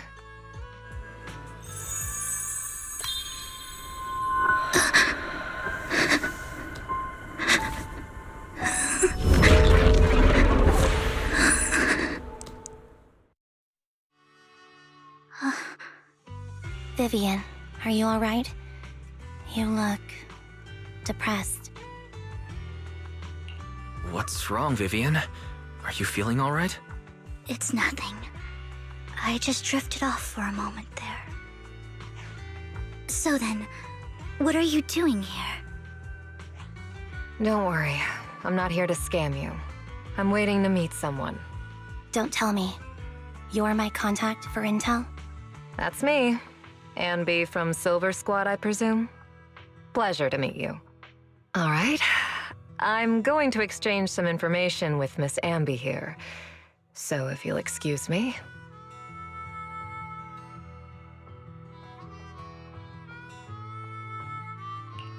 You aren't looking so good. What's the matter? I can tell you later, but not right now. Okay, that's all the information I got for you. In return, I want you to do something for me. Take me into the Hollow. I left something very valuable inside. I have to find it. Seeing as we were just about to go in ourselves, why not join us? It's fine by me. But didn't you say you were investigating something? It's fine. There's no rush. Right, Master Proxy. Huh? Yeah, there really is no rush. Sure, let's all go together. It'll be safer with more people and we'll find your missing item more quickly. Thank you.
So, what is it that you all plan to do here?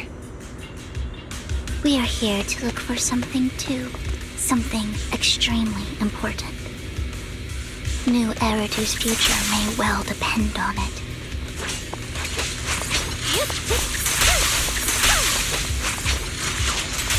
Leave it to me, Anby. Recalibrating.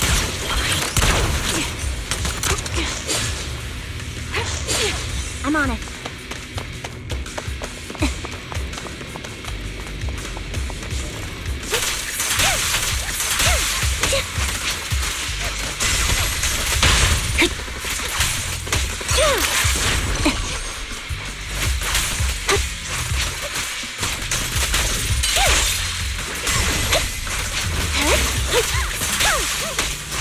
Leave it to me. Ether vision activate.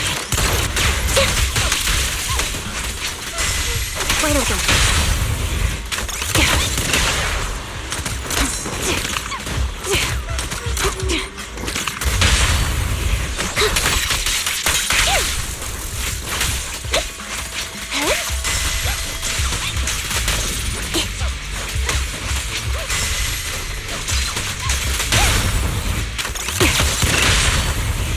Now it's my turn to ask questions. What exactly is it that you're investigating?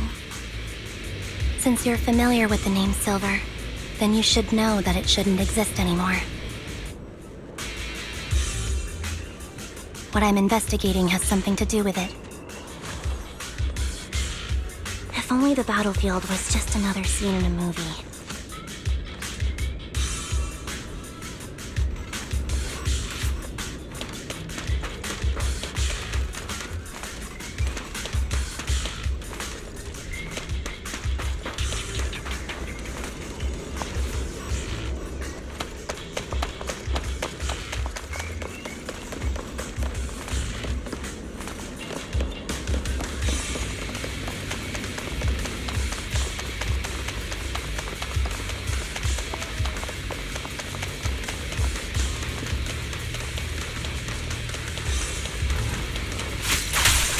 Mind the blind spot. Cop. Supporting position.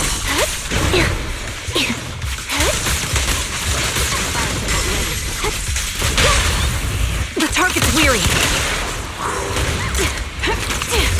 Recalibrating.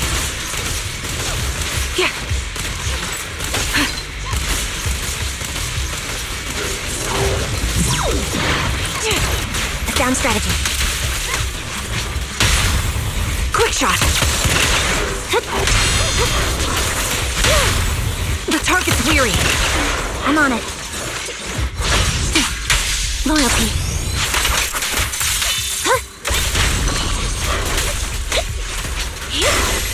Sniper's Creed. One shot, one kill. Time to pin them down. Wide open. Show no mercy. Roxy, let's use that fissure to head to the next location.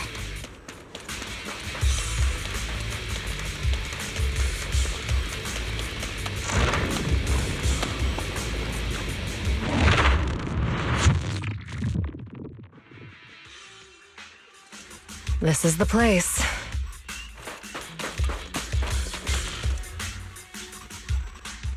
So, what is it that you're looking for? A ring. I was excavating ether here before and accidentally lost it somewhere. Please, could you all help me find it? It has to be somewhere among all this stuff here. Sure, I'll start looking. I'll go with you. I'll stay here with her then. Thanks, but you don't have to worry about me. Go ahead and accompany the others. I'm sure it'll be faster that way. And sorry for wasting your time like this. I know it might sound strange, but I'll be so happy if my daughter grows up to be capable like you.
There's leftover food here.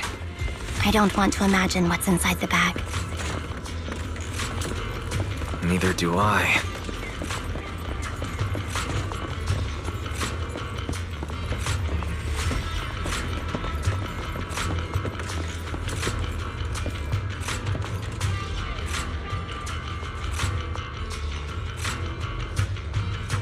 A toy that seems emotionally stable. There shouldn't be a ring hidden in it. It's pretty cute.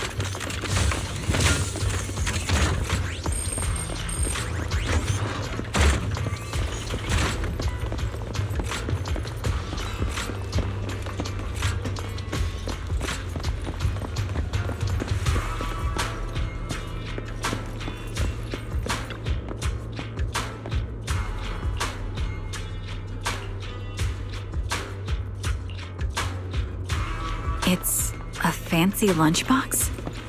I wonder if its owner is safe and sound.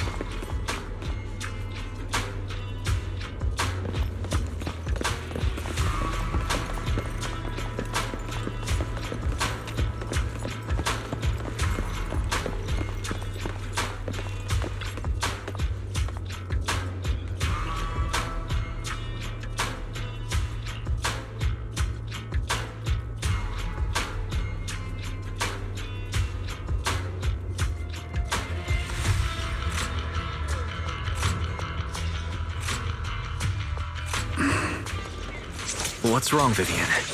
You've seemed worried for a while now. I'm worried about Sienna. Her location should still be safe.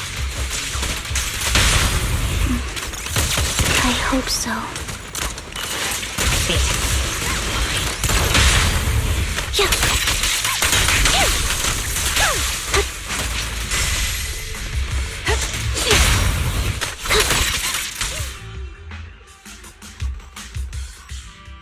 Could the ring be in that gas tank?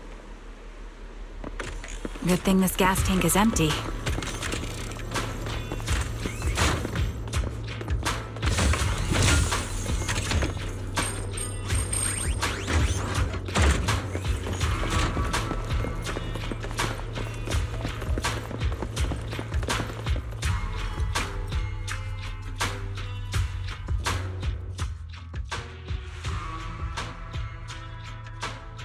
Her vital signs are gone.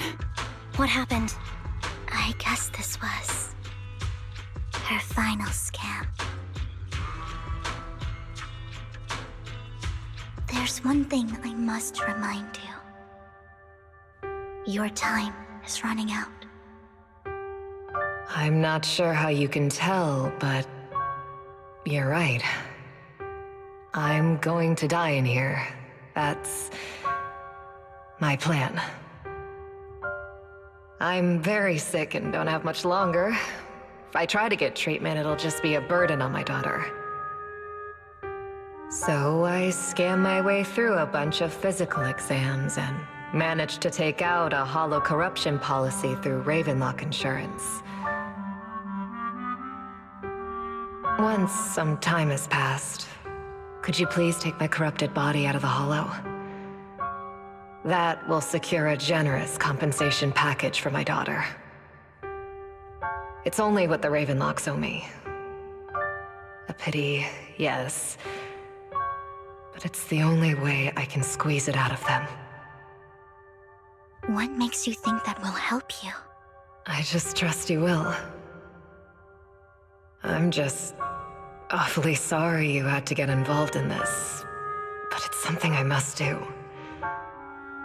I have to leave something behind for my girl. I have to give her a chance at life. If it's okay, could you also please pass a message to Mira for me? Tell her, don't worry. Even if Mommy's body is corrupted, withers away, and turns to dust, my love for you will always be there. Thank you. You're a good kid.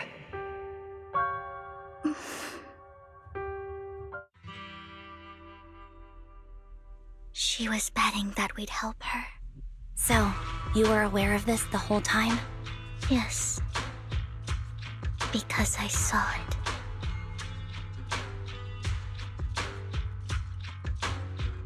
You might not believe me, but I've had this ability to see the future since I was a little girl. But the things I see are always something bad. Plagues, deaths, disasters. That's all I've ever been able to see. It's all that kid's fault!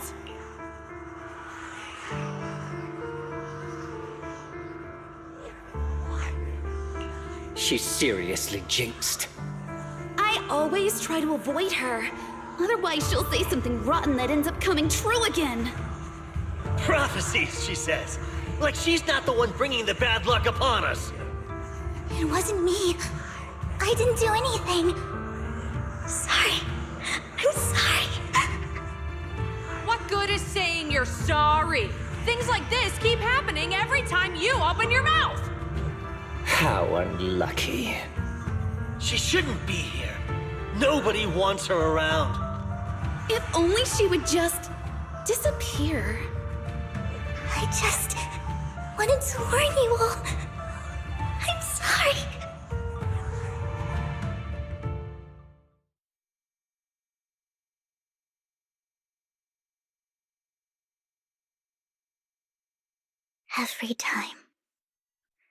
Every time it's the same. In the end, there's nothing I can change.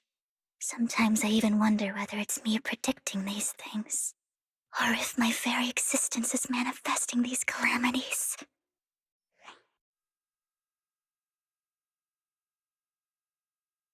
Vivian, it's not your fault. You were just trying to be kind and warn them about impending disasters. I can tell it's never been easy for you. Thank you. No matter what.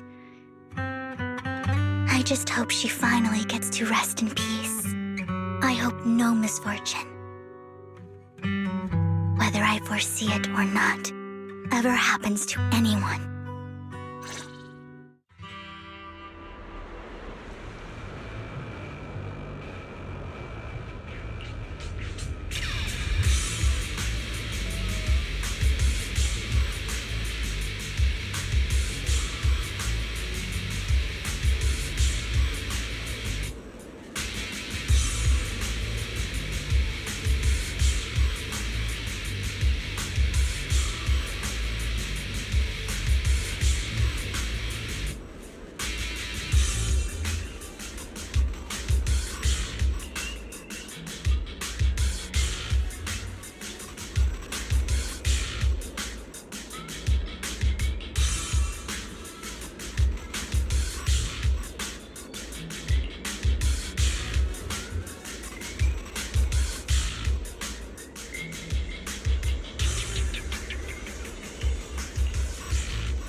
Do you believe that the future can be changed? That's quite the sudden question. I think that it can. Is that so?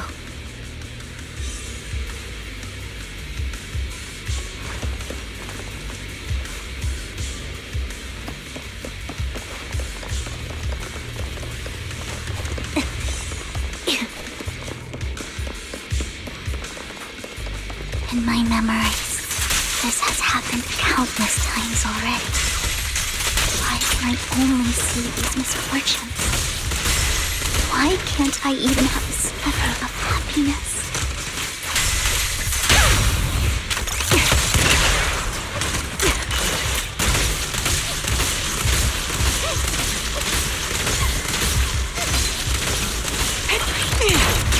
Right on cue. Move behind me. Copy. Right over. Foxy, the fissure that we're looking for is up ahead.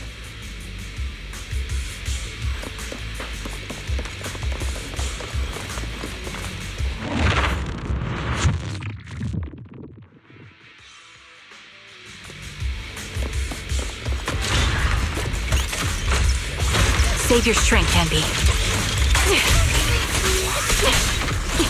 Ether vision activate.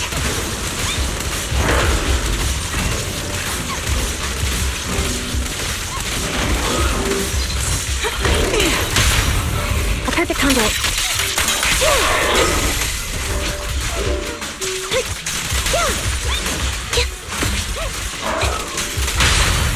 The target's weary.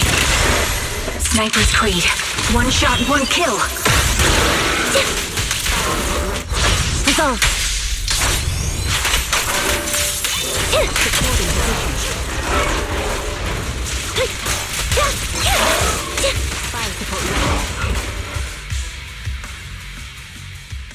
I think it's about time. We should take that lady out of the hollow. You guys go on. Thank you. She gave us the intel we needed, so this is the least we could do.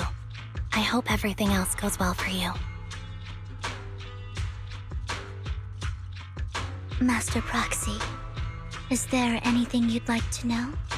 You can just ask. I'm curious about your story, Vivian, but we can talk more once you feel ready. Don't worry, I'm very patient. You're the first person to ever say that to me. I'd be happy to share my story with you. These premonitions I see are not within my control, and they always come to me in a flash, like a flood of images in my mind. Most of the time, I see death, disease, accidents, and disasters. Of course, there are also some non-fatal mutilations. But every time, without exception, they end up happening. And I can never prevent or change them. That's all I have to say about it. If that offends Master Proxy and you don't want to hang out with me anymore, then I can understand.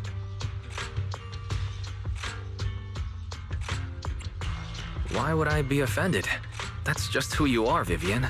Besides, we're friends. I've always considered this ability as a curse.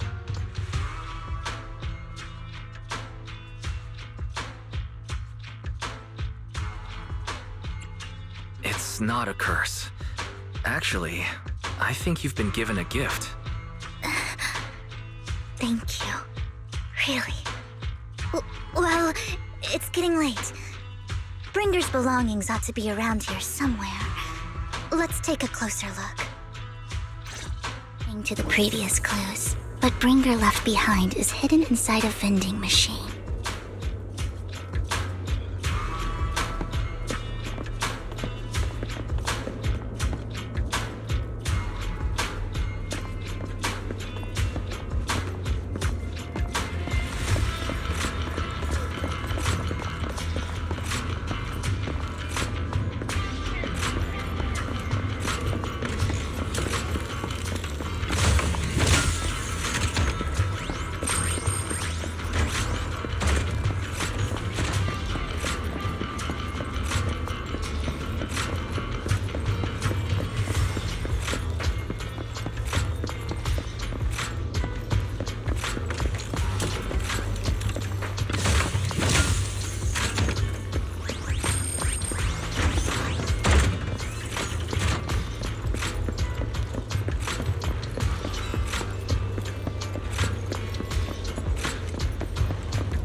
Looks like it isn't in here.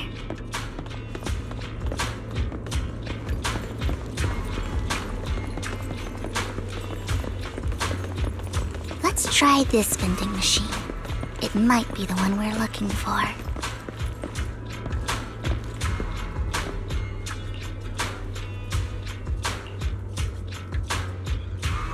Strange, there's nothing in here.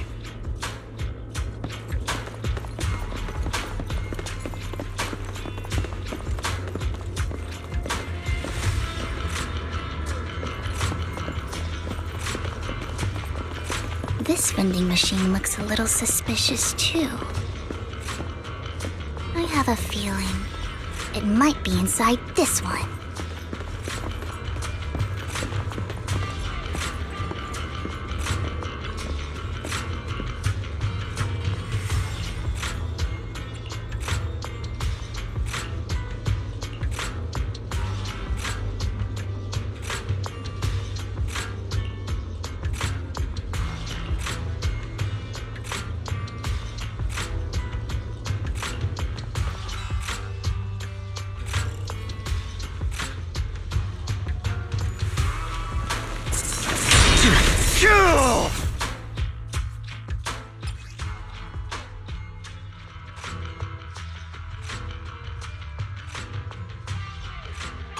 This is it.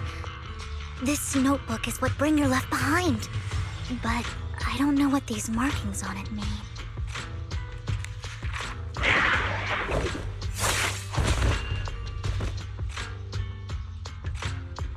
Well, hello, Master Proxy. It's been a while. Oh, don't give me that scandalized look. I did just save your lives. I would have protected the proxy even if you hadn't appeared.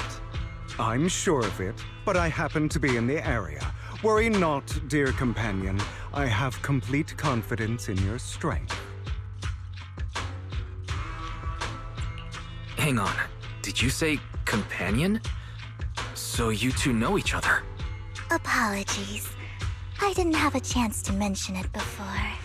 I'm actually part of the Phantom Thief Syndicate, Mockingbird.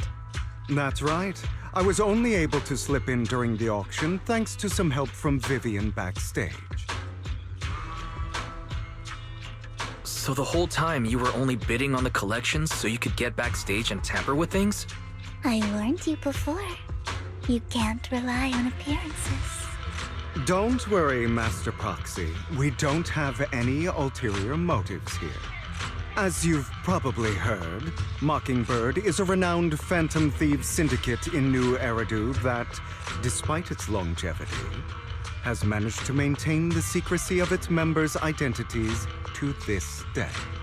So, disclosing our identities to you is essentially the highest sign of good faith that a Mockingbird Phantom Thief can show. But Lycon said that you're very dangerous, and we should be careful. Then I imagine he's also told you about some of our past.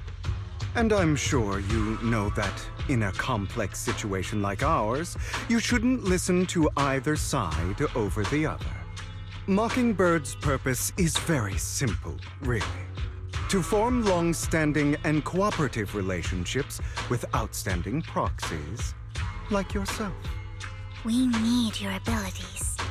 Before you make any decisions, please allow me to briefly explain the concept behind the Mockingbird Syndicate.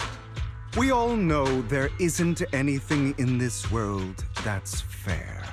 A prime example being the uneven distribution of wealth. People from tops splurge on luxurious collectibles, while the poor have to gamble with their own lives just to get by. Of course, besides wealth, there's also an unequal distribution in this world of happiness and suffering, hope and despair, love and hate. It's all just so unfair. Somebody has to do something to tilt the balance of the scales. And thus Mockingbird was born. We take from those who have far more than they deserve and give it to those who deserve to have more. If you ask me, that's enough to be considered a form of justice.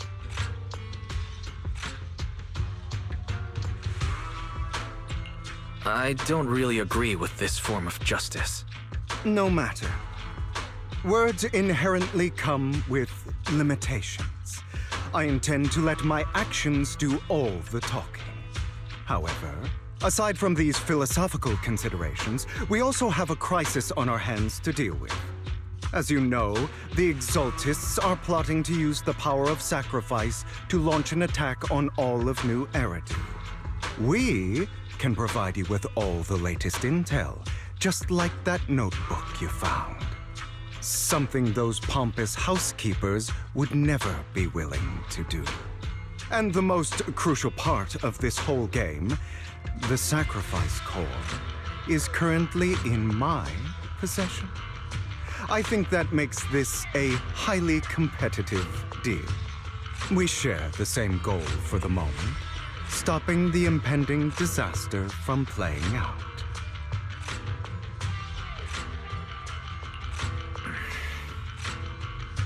I need some time to think about it. How about this? If you still have misgivings about our upcoming cooperation, then why don't you bring Lycon along with you?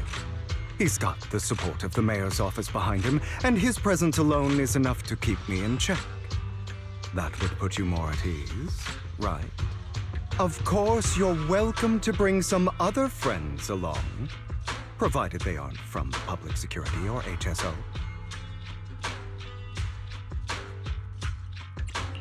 Well, if you're willing to let my friends come along, then you've got a deal. Great. It's a deal.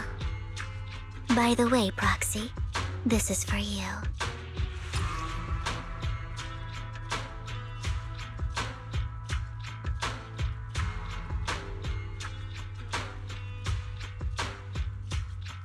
Consider it a souvenir commemorating our first time working together. For now, we'll carefully look through the contents of that notebook. I'll contact you if anything comes up.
How about it?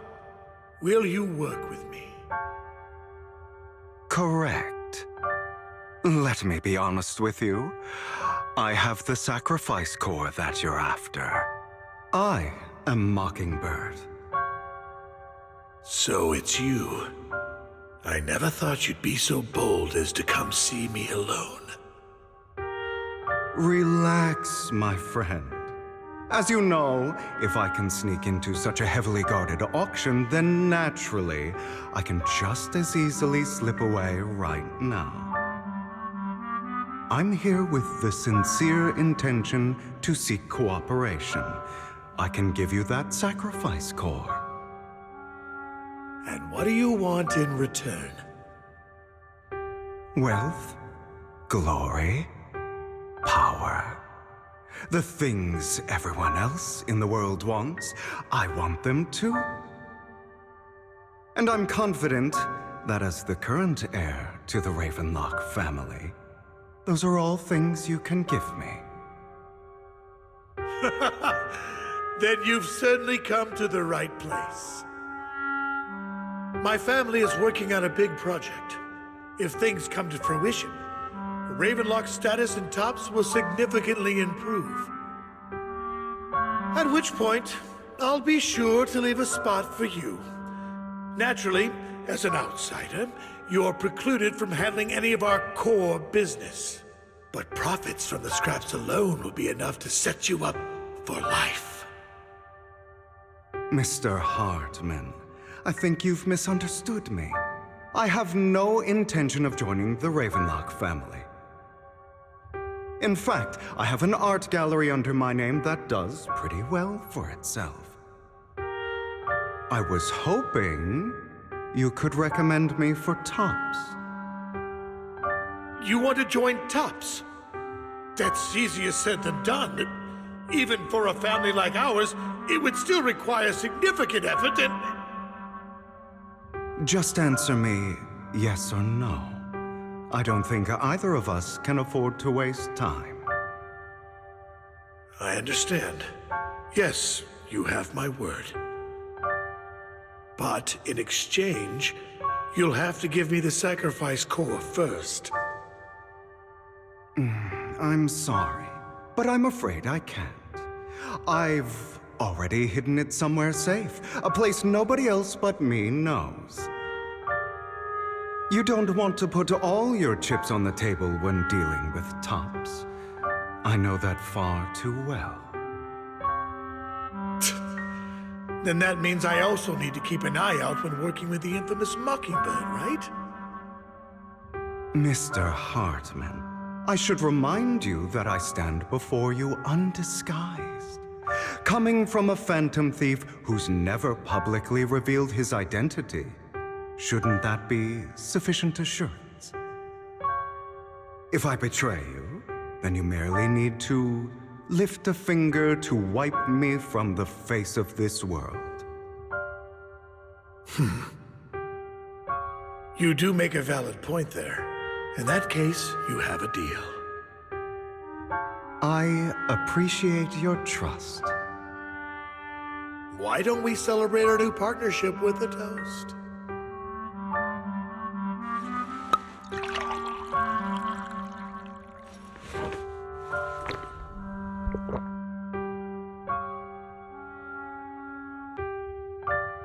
Having a drink before undertaking anything important is a family tradition. It's good luck. As an outsider, it's a real honor. By the way, you aren't the only member of your organization, are you? Shouldn't all your companions agree to this deal first? You don't have to worry about that. I'll make sure she agrees. Otherwise, I'll get rid of her too. Seems you'll do whatever it takes to get things done. Great things lie ahead for someone like you. All right, let's leave it at that for today. I'll contact you about what to do next.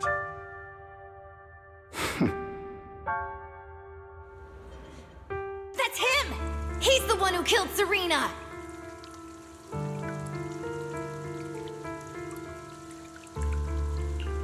She was the only one who was ever any good to him, right? That's how he repays her? That's why they say once a mongrel, always a mongrel. Just look into his eyes. Father! We have to punish him! Serena had been ranking ahead of him. Hugo must have poisoned her water so he could pass her. Pure evil. Typical for an impure bloodline. He should have been kicked out ages ago. Hugo, did you do all this? Yes, it was me. I killed her. He admitted it! Father, he must be expelled! He has no right to live under the same roof as us. Why don't we reunite him with Serena then?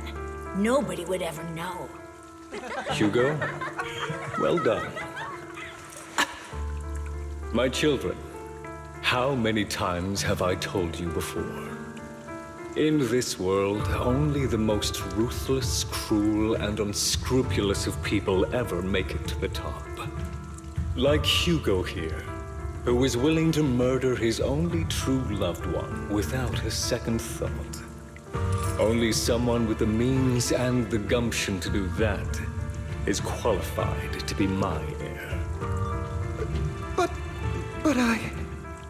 It's all over now, and the results are obvious. The winner of this month's assessment is Hugo. As for the rest of you, go to the usual place for the punishment you deserve. But Father! Before this, I was number one. As I've told you before, there's only room for one winner in this family. You're still a loser, even if it's by the smallest margin. And there's no reason for a loser to exist. This is all for your own good. Do you understand? Go on now. Receive your punishment for the sake of the family. Yes, I understand.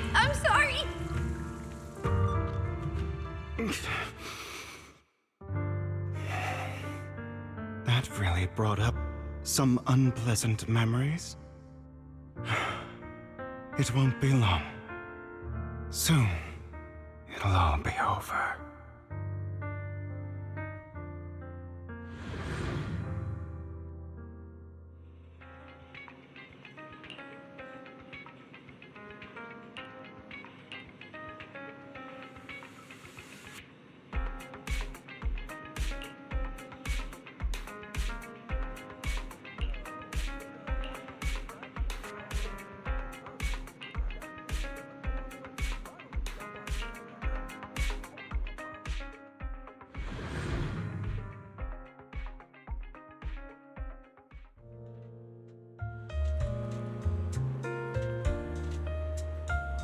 Thank you for escorting me here, Proxy.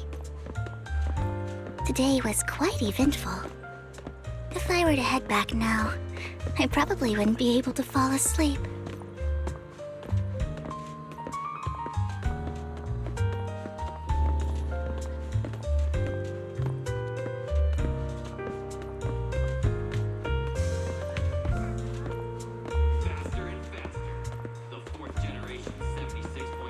You're a child that only brings misfortune.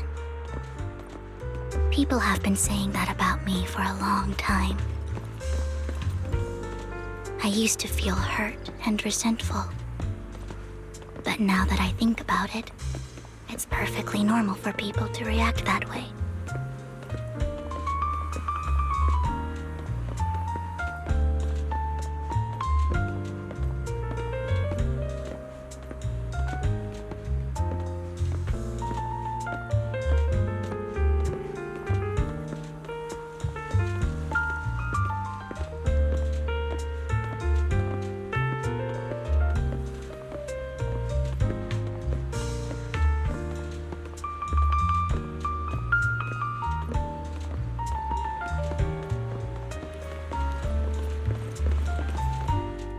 Why do I only predict suffering? If I could predict happy things, joyful things, would people like me a little more? Maybe. Fate truly is set in stone. Often, I want to help these people avoid their miserable fates. For a time, I even thought that I was successful, that I could change people's destiny. But it was all an illusion. In the end, I couldn't do anything at all. So, I was really happy when you said that my abilities weren't a curse, but a gift. Thank you, Proxy. I'm so glad to have met you. And you're also a fan of Lord Phaethon. It's like we were fated to meet. I don't know why, but I feel completely at ease when I'm by your side. I feel like I'm free from judgment, from blame. Like, I don't need to worry about anything, and can just be my own true self. Perhaps people really do possess an aura, and ours just so happen to be extremely compatible. By the way, you asked me before about Hugo. I don't really know much about him. He rarely ever talks about his past. But judging from his eye colors, you can guess he's probably the bastard son of a renowned family. I think his mother was very worried about his different colored eyes, and even wanted to get rid of him at one point. But then his family offered a huge price and bought him off his mother for some reason. And just like that, he moved from a leaky and drafty boarding room to a luxurious mansion. But he's also mentioned that the extravagant home is actually like hell for him. I think it's probably because the family treats him terribly. I digress. He ran away and ended up meeting Lycon and his master. After that, they formed Mockingbird together and experienced a rare period of happiness. Until Lycon's betrayal. So, what's your take on Hugo? I imagine I would still be wandering around now if I had never met him. To me, Hugo is just like an older brother. I've always felt as though he's carrying some heavy burden with him. But that's a secret he's kept to himself. Something he'll never tell me. Sometimes when I look into his eyes, I can feel that he's really struggling with something. Even though he may say some extreme things, Hugo really isn't a bad person. I think one day he'll tell me his secret.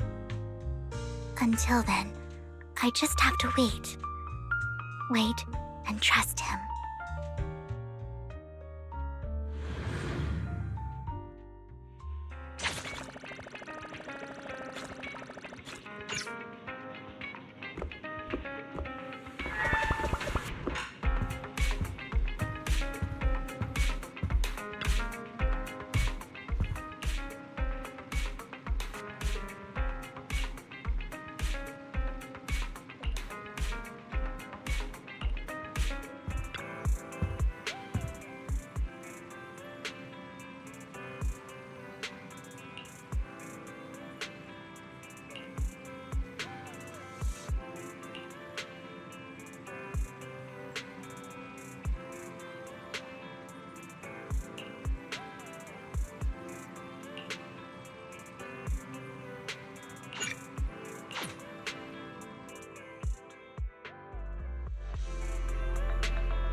It appears we're the first to arrive. I thought we were running late. This might sound weird, but it's nice to think about getting to work with you from now on. I don't really know why that makes me feel so happy. Oh, it's because we're fellow fans! Anyone who likes Lord Phaethon can't be a bad guy. You're right. Of course, Lord Phaethon is the greatest there will ever be, but you're definitely the best proxy I've ever met in person. Hugo told me before that you're really skilled, and he said we'd get along great. I never expected he'd be so right.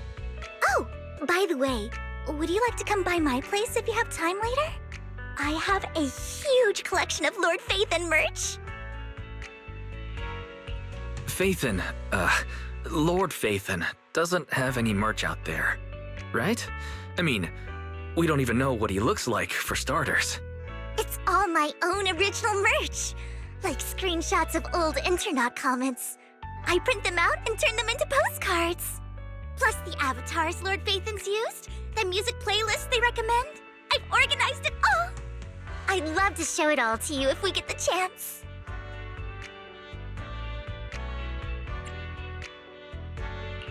I'm really curious to see all that. Please be sure to show me. Splendid! Let's book a time and you can come by my place and see all my Lord Phaethon merch! Speaking of which, what's taking those two so long? Hugo said he had some preparations to do before entering the Hollow. I wonder how that's coming along.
This is getting to be more than just a coincidence, don't you think?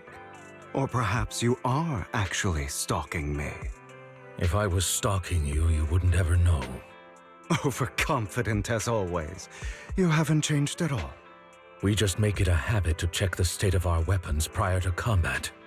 Thanks for that little reminder. I almost forgot. I didn't expect you to let me join. What else could I do? Master Proxy would have insisted on having you join us.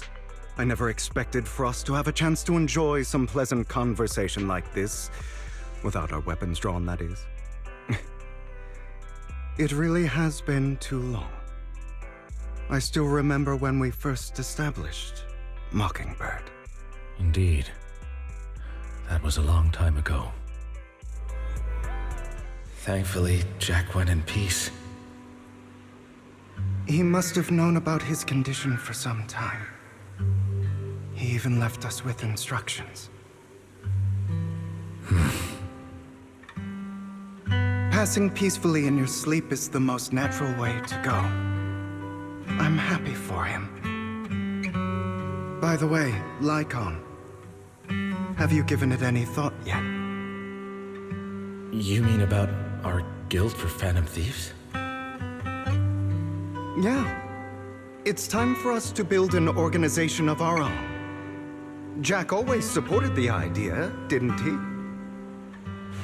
I don't have any objections. But what should we call it then? How about Mockingbird? It's a bird known for mimicking the calls of others to blend in. The same way we don high society roles for ourselves when we're out on a mission. Oh, oops. I nearly forgot. You're a terrible actor, and you're always flubbing your lines.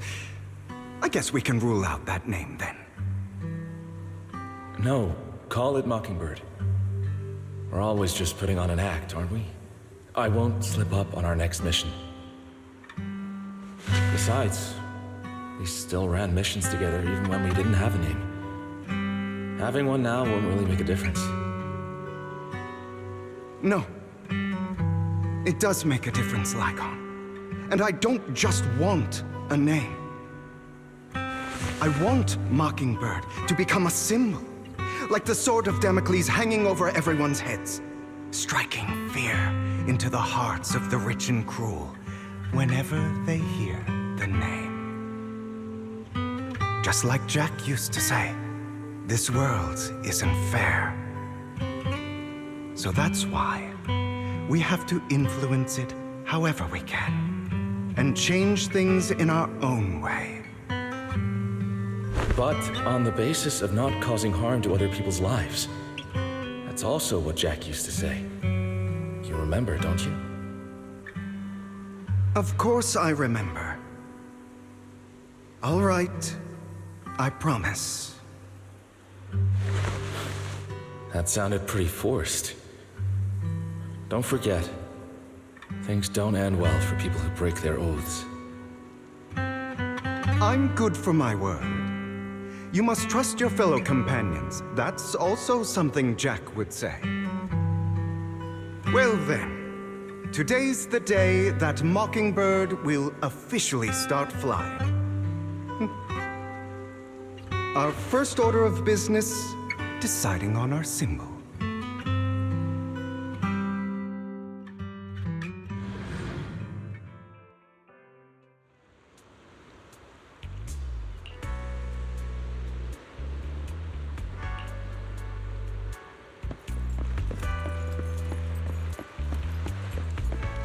Looks like...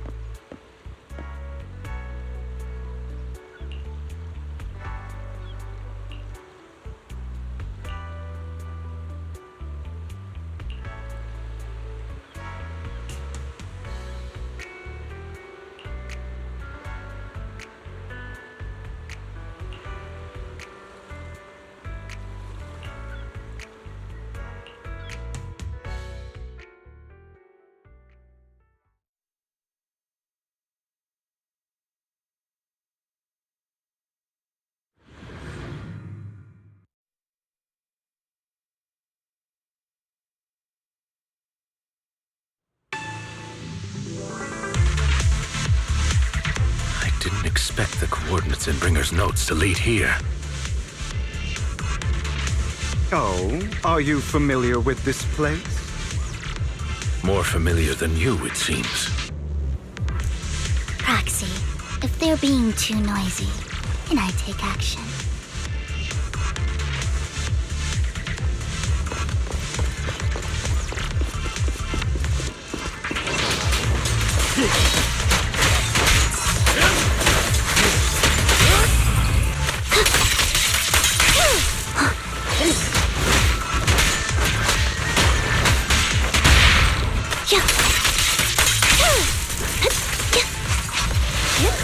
Understood.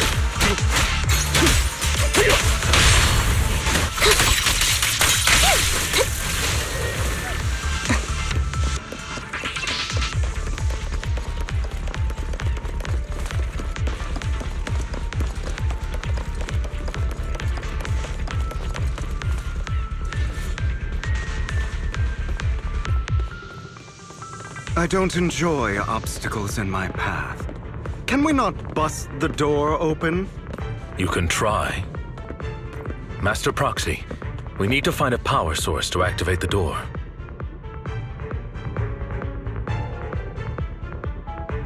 The generator room should be nearby. Over here. Wow, you really know this place like the back of your paw.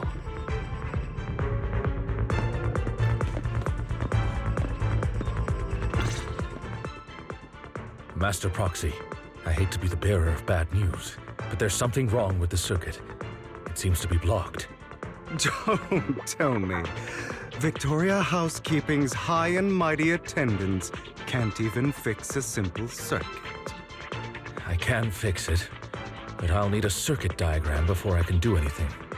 I've seen diagrams for this type of circuit before. It's a pity that we're unable to connect to the outside world from inside the hollow. Just leave that problem to me. Wise, I just sent an image of a circuit diagram to you. Have a look. Thank you very much, Master Proxy. Now then, let's start repairing this circuit.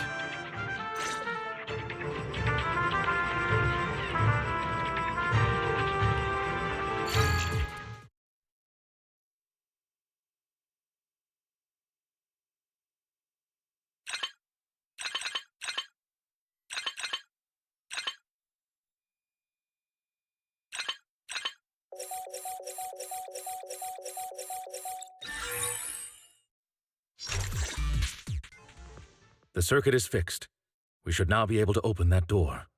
Wait up. Wait a second. Something just doesn't add up. It's all coming together now. Communicating with the outside world from within a hollow. And getting that circuit diagram. In theory, there's only one person who could ever do that. Could it be your Lord Phaethon? Impossible. There's no way. But then again, only Phaethon could have done that. I mean, you're an incredible proxy, sure. And you're a good person.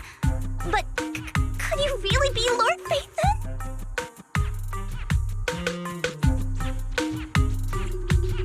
Sorry, no. You've got the wrong person. Really? But my instincts are telling me that you have to be Phaethon. Unbelievable. Lord Phaethon! I've been your biggest fan for years now!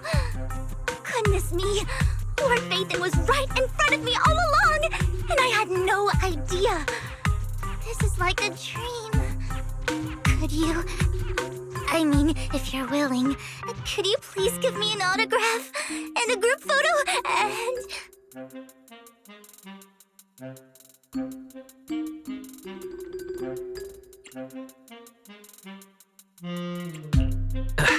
Anything you want, but let's get out of the hollow first, all right?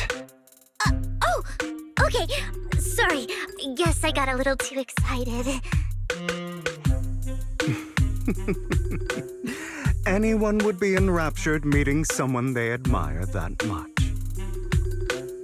Yeah, if I ever met my favorite movie director, I'd be the same. We should keep moving. This isn't the best place for idle chit-chat.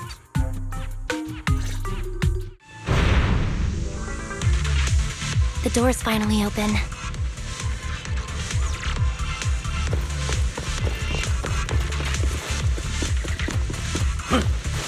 The proxy is Phaethon.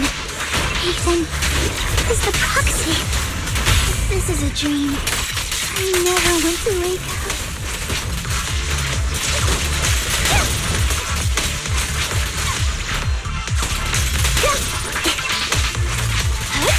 Say no more. The fissure over there should lead to our destination.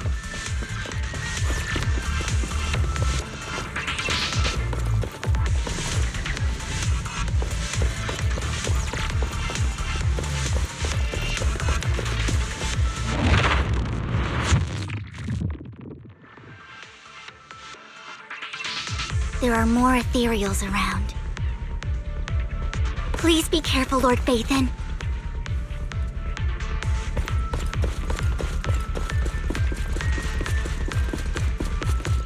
Lycon, your fighting style wasn't so reserved in the past. I've matured. You call this mature? You're just being pretentious.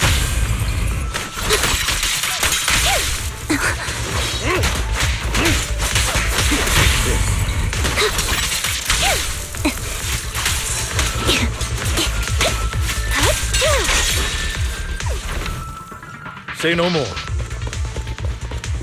A difficult foe, that one. Let us leave this place at once. Ensuring Master Proxy's safety is our highest priority. I won't let anything happen to you, Lord Phaethon.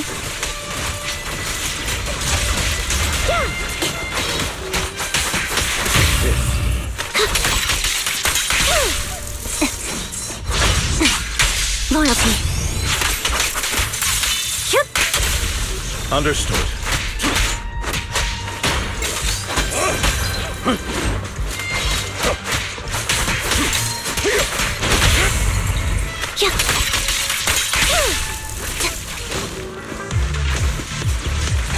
I'll bite your throat out!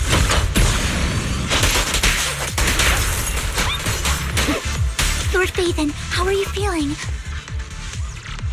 Are you tired? Do you need a break? Some food? Water? Thank you for your concern. I'm fine.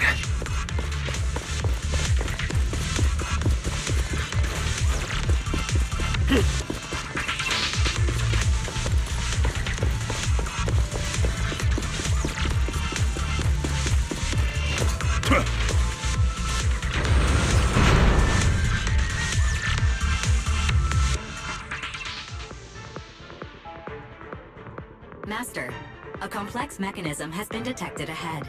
To pass through, you need to activate all 3 smaller mechanisms. Suggestion: split up and handle them simultaneously to save time. So, we have to head to 3 different places to crack this thing. Huh? We're splitting into 3 groups? In that case, I'll protect you, Master Proxy! I can take care of one myself. That leaves the last one to me, then. You should go with Hugo. What's that supposed to mean?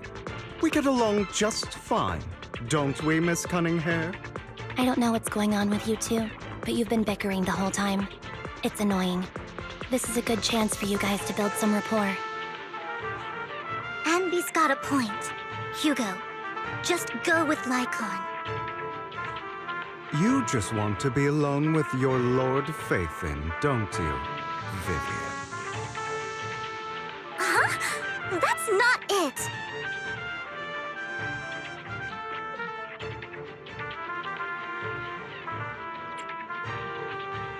Maybe we should go over it all again? You know, just in case anyone's not fully on board. There's no need, Master Proxy.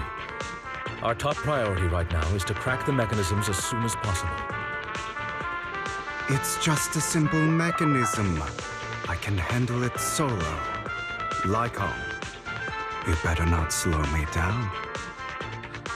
I really want to recommend you two some movies for a crash course on teamwork.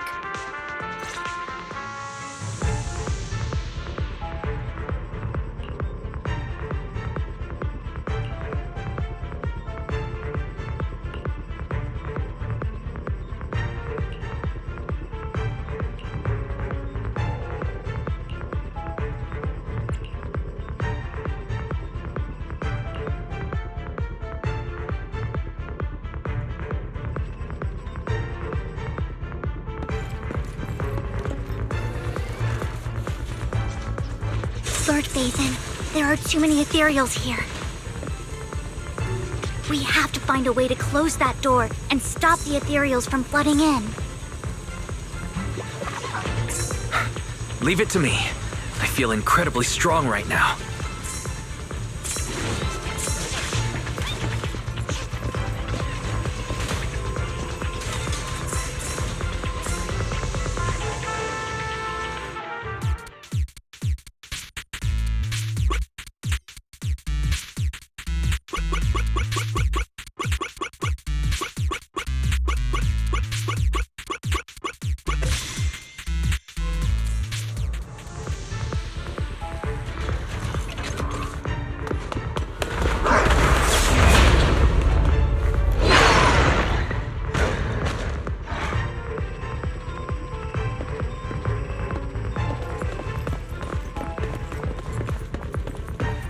Lord Faithin, seems like we both need to press down on these mechanisms at the same time.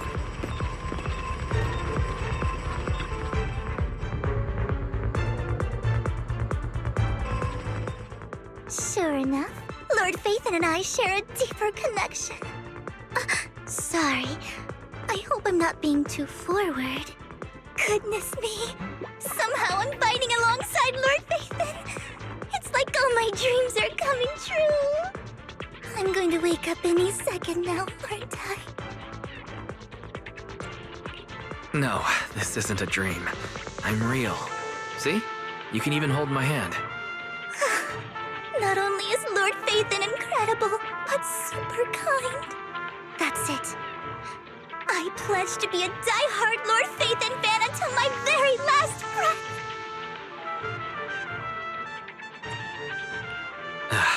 I'm happy to hear that. Don't get me wrong, but Why do you like Phaethon so much, Vivian? Lord Phaethon is my light. The one who saved me in my darkest and most desperate times. Like a deity who rescued me. You probably don't remember, but you really did save me that day. Wow, it's so embarrassing to say all this in front of you. Sorry, I hope I'm not bothering you too much.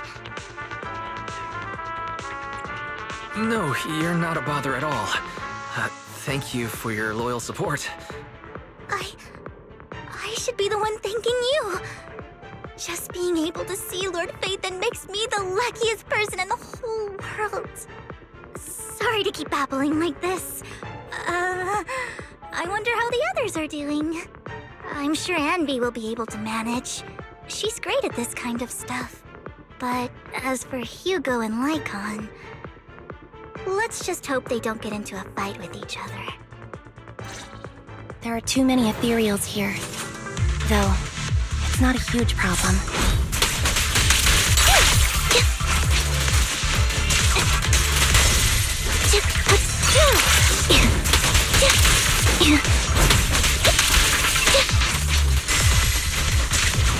Mind the blind spots.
So, we have to cooperate to solve this problem.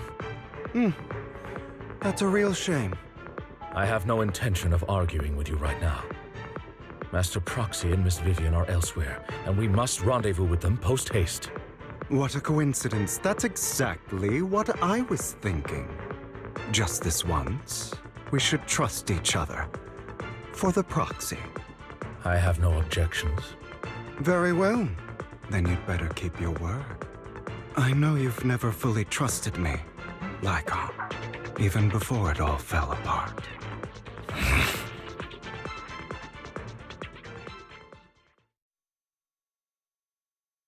You wanted to speak to me alone? I know you and Hugo are as thick as thieves and don't hide anything from one another. But you can't tell him what I'm about to tell you. Did something happen with him? Hugo is an intelligent and gifted child. He learns everything I teach with ease. In time, he'll grow beyond me. Reach a place where people will marvel and look up to him as a beacon. Yeah. As much as I hate to admit it, he always picks things up just a teeny bit quicker than me. But none of that matters, because I can overpower him easy. I don't think being gifted is a good thing for him. What do you mean? He bears a dark and painful past. What he was taught, the hatred he was faced with, everything he picked up, it's all become an integral, inseparable part of him. I believe that beautiful flowers can blossom even in the darkest abyss. But the roots of that flower would draw from evil instead of good. Hatred instead of love. It's a curse that flows through his lineage. A curse that fate branded him with.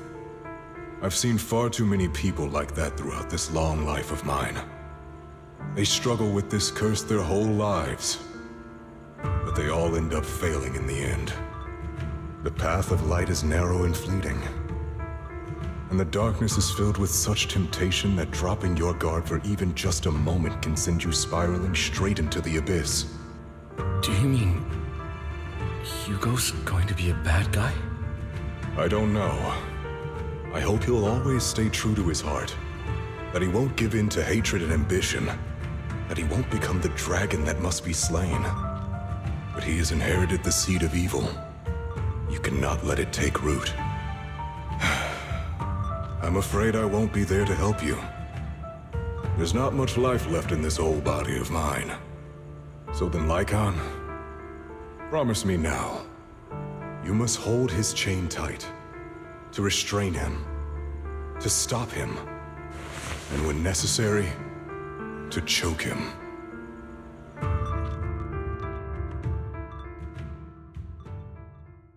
You've become slow.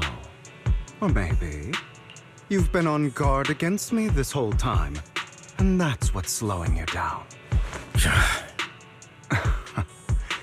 Looks like I was right. Lycon. I hope you're aware that the one who betrayed Mockingbird and went to work for the Mayflowers was you. Not me. I would never betray my companion. I don't wish to repeat myself, but you should not break our oath. That's the path I've chosen, and I'm going to stick to it. But you know that path will lead you the wrong way. Who are you to lecture me about right and wrong?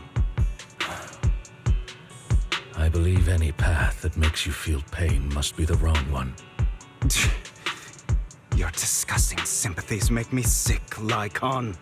There's only ever been one person who can kill me or save me, and that is me.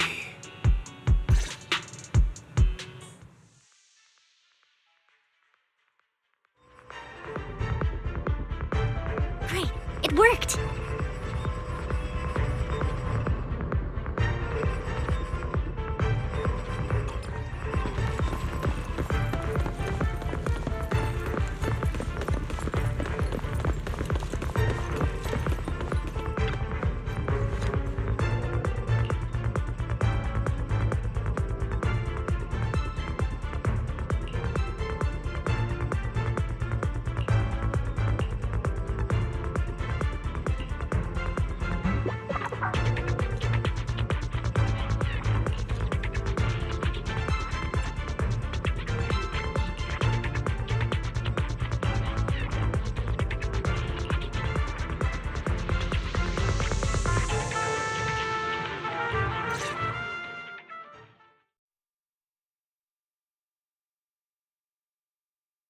That was loud. What's happening up ahead? Hold on, everyone. I'll go check it out. It's probably multiple Ethereals attacking. Just in case, I'll go with you. Vivian, you should go with them too. Keep an eye on Lycon, will you?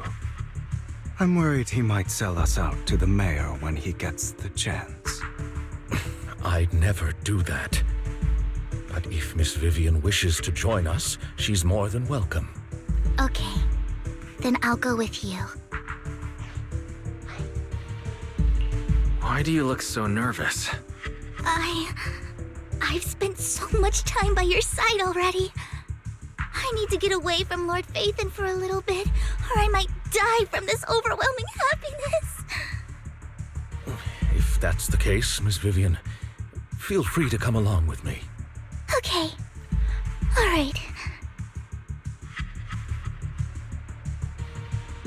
So, how does it feel to be worshipped, Lord Phaethon? You had that figured out a while ago, didn't you? Sharp as always. But of course, I couldn't spoil it for her. She has to figure it out on her own. That's what makes it special. Not only that, you asked Lycon and Vivian to leave for some reason. Is there something you'd like to say to me? I can't keep anything from you, can I? I've always treated Vivian like my own little sister. Maybe it's just a coincidence, but she looks a lot like Serena. I think I mentioned it before. Serena was my half-sister. She passed away a long time ago. Vivian really likes you, whether you're faith in or just wise. Of course, I also have a lot of respect for someone like you. Strong, fair, and genuinely kind. So I hope... I beg you, please keep her safe. Hang on. What's that supposed to mean? Think of it as the last bit of conscience I have left. A kid as pure as her. She should stay alongside someone who walks in the light. Like you. Not even Vivian can agree with all my beliefs. One day we'll go our separate ways. Your beliefs? What do you mean exactly? You probably heard from Lycon. We swore an oath when we started Mockingbird. We swore to use our own hands to right the wrongs in this world. But never, under any circumstances, would we take another human life. I stayed true to my words. Until my father, man I hated, stood right before me. I could have ended his life easily, but I hesitated. I remembered that damned oath and their repeated attempts to convince me. I didn't do it. Because of that, innocent people died. All because of him. If I'd killed him first, then none of those tragedies would have happened. People like him don't deserve to live. After that, I realized, sometimes, taking one life really can save countless others.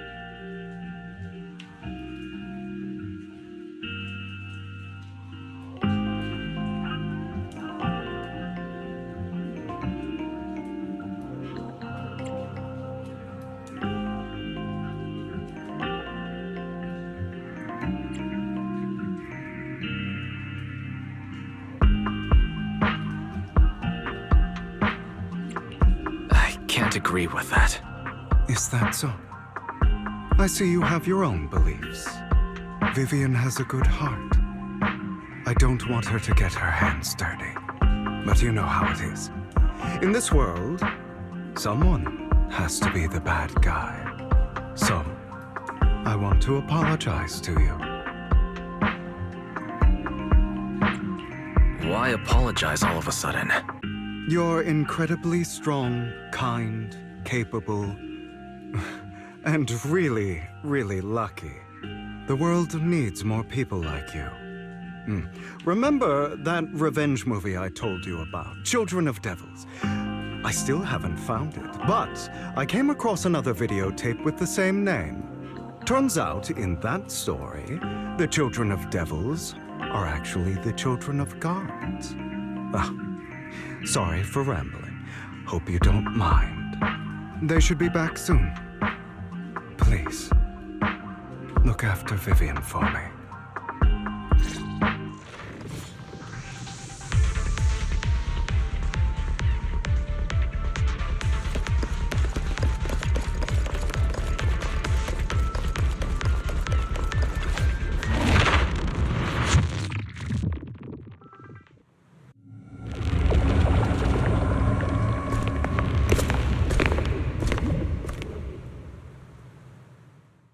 What is this? It looks like a cocoon. Careful, everyone. If I'm not mistaken, that's a sacrifice in there. It appears to be in hibernation. We don't know when it'll wake up. If it does wake up, we'll be in serious trouble. Wait, those spots Bringer marked in his notebook. Are you saying each one might have a sacrifice like this? That means there must be at least a dozen of them. And that's only counting the ones we know so far. These sacrifices may still be hibernating, but the fact that there are so many of them out there is terrifying. The Exaltists must have a way to revive them.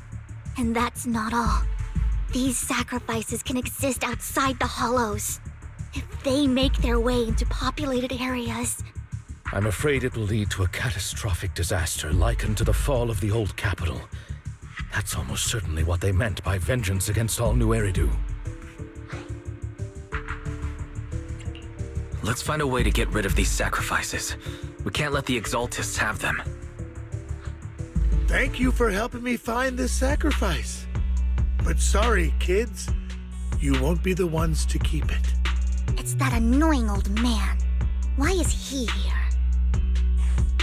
I'd advise you to choose your words wisely, young lady. You are from the Ravenlock family. So it was you. That face. Oh, I know you. I heard about what happened to your friend. Truly unfortunate. If only she'd been smarter.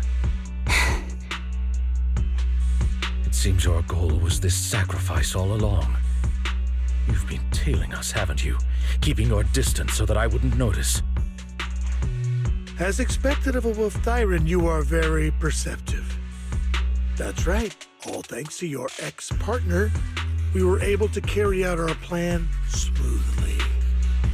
My ex-partner? I'm not exactly happy being called that, but what he said is true.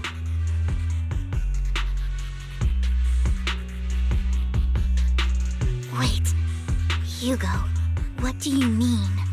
I made a deal with Mr. Hartman in advance.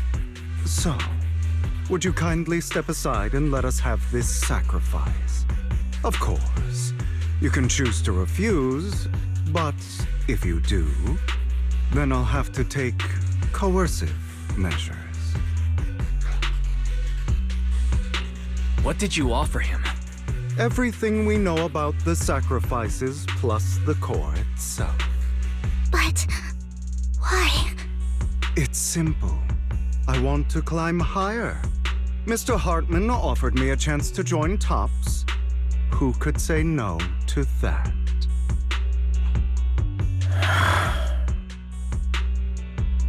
No. Impossible.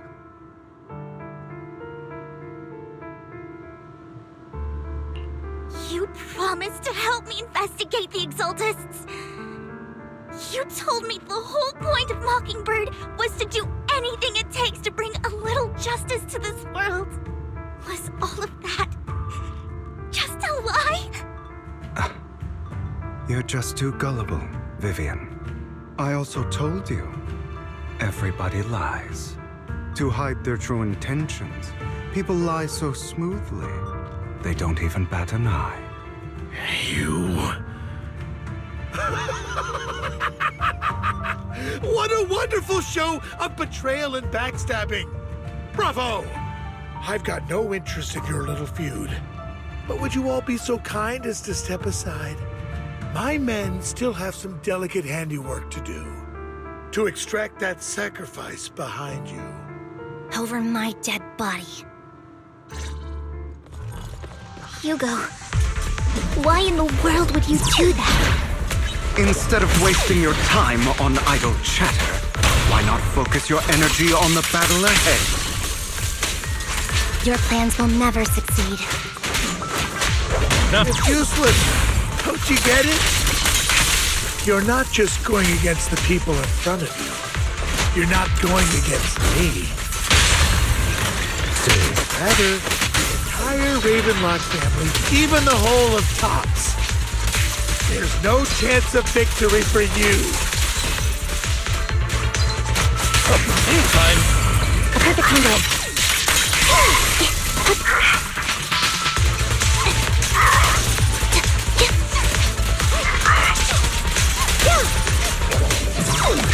At your service.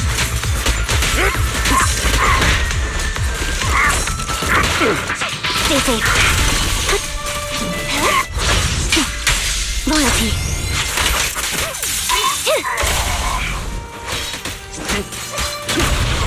Flip the switch.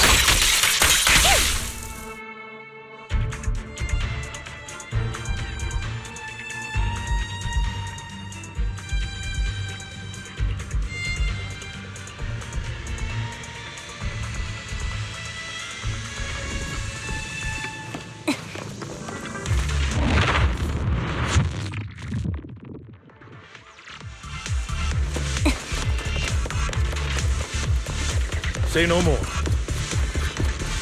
Hugo, don't make a choice you'll regret. There's no turning back from me.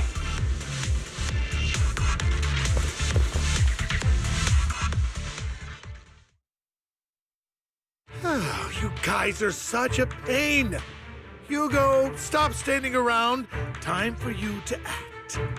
We had a deal. Give me the sacrifice core now.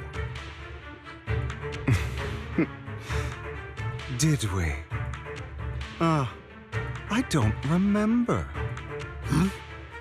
I imagine this is your favorite kind of entertainment. Watching allies betray each other, suspicion festering until it all turns to bitter hatred. Seeing people tear each other apart like wild beasts, just like your decaying family. Does it comfort that dead conscience of yours? You. What's that supposed to mean? I am loving the look on your face right now. Right when you think you've succeeded, I'm here to tell you it was all fake. None of it was real. Let this pain sink in. It's karma for what you did to me back then. You're insane. I have no idea what you're talking about. You still don't recognize me, do you? Let me give you a little hint. My full name is Hugo Vlad Ravenlock. That's impossible.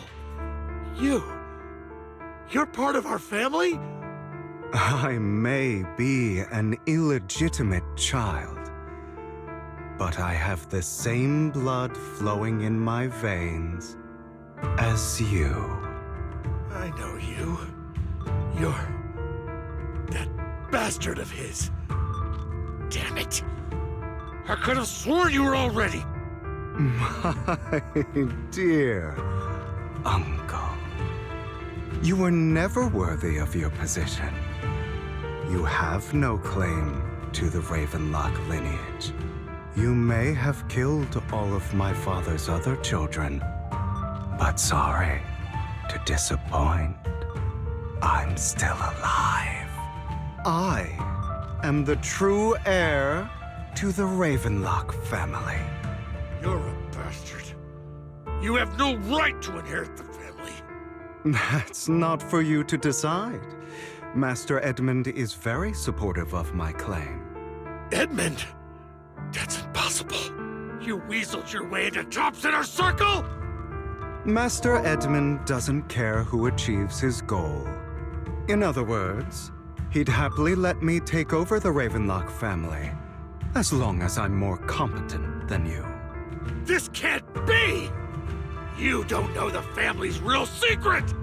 I know a lot more than you think, including everything that you've done. Just give up. You never even stood a chance. Damn it. This was all fake, right? You were just putting on an act to fool this old man, right? I actually fell for it. Don't do that again. At least give us a heads up next time. Vivian, everything I did was to rightfully inherit the Ravenlock family. That part is true. Now, I'm going to kill this man who stole what was never his. I'll make sure he can never be a threat again. You can't kill him. We still need information from him on the sacrifices and the Exaltists. You must be misunderstanding something, Lycon. Just like you chose the mayor, I chose Tops. At least for now, Tops has the same interests as me. I'm not going to harm my own self-interests. Be it intel on the sacrifices or the core itself.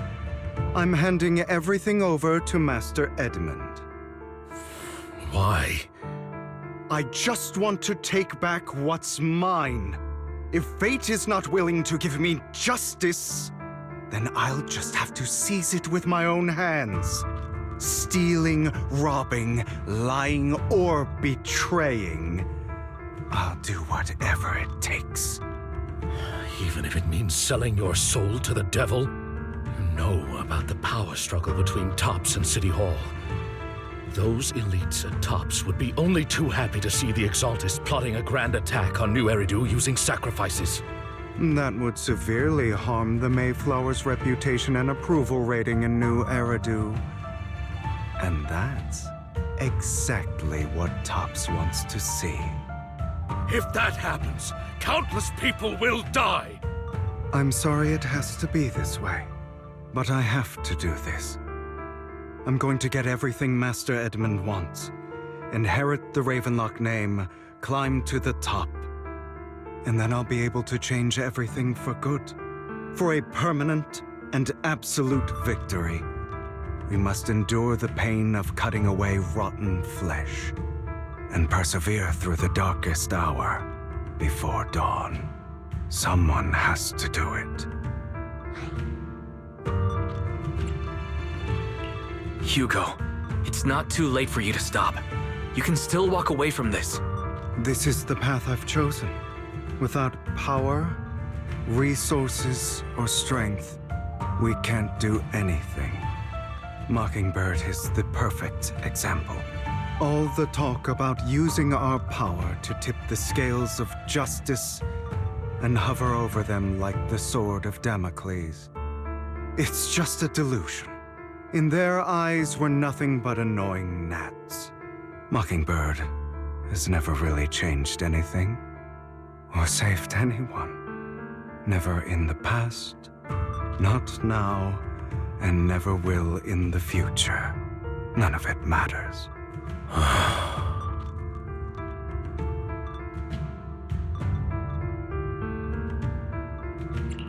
I understand your feelings, but don't be consumed by it. Sorry, Proxy. I know what you're trying to say. But this isn't some children's story of a dragon slayer becoming an evil dragon.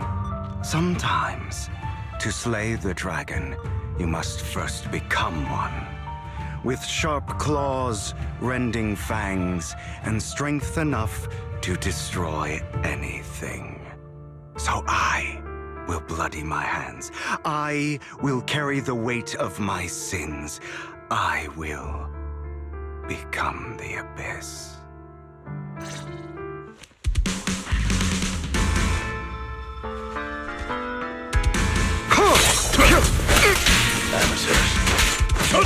It's about time you kneel. Not bad.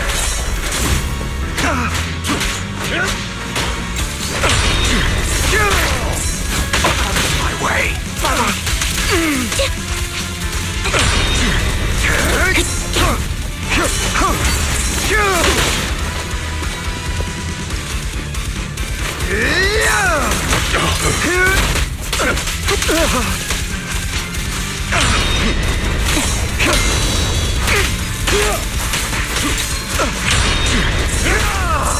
Out of my way.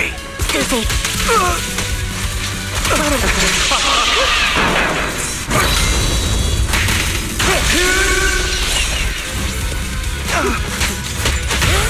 Flip the switch. Everything you just said. Is that what you truly believe? Of course. Are you surprised? I have never once thought that Mockingbird was a failure. Our actions, no matter how childish or flawed, must have made their mark on the world. They might be trivial or foolish, but as long as they had an impact, the things we did are far from meaningless.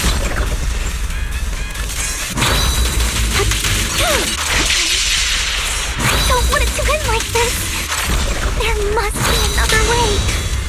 There isn't, Vivian. This is the final lesson I'll impart.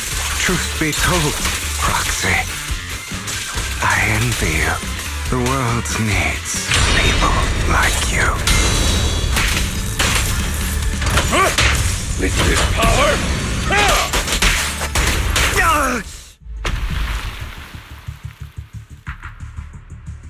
All right, you got me. But too bad. I have my own methods. What are you doing? Well then, make your choice. The sacrifice core, or your precious faithin. I know you took it. Don't forget, I'm the one who taught you that. Okay, the core is yours. Just leave Lord Phaethon alone. What a shame. Did you really think I'd keep my promise? That's right. This is the real me. What's the matter? Thinking of killing me? Didn't you say all life is precious? Drop your foolish facade. I knew it. You... He has inherited the seed of evil. Do not let it take root. When the time comes, you must be the one.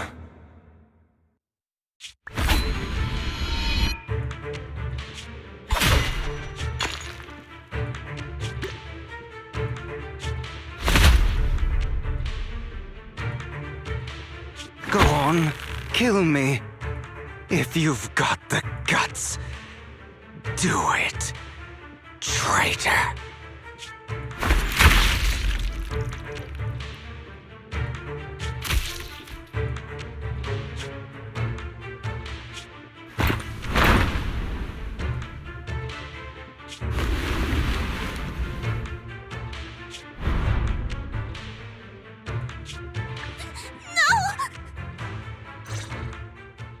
Master Proxy, are you okay? Are you hurt?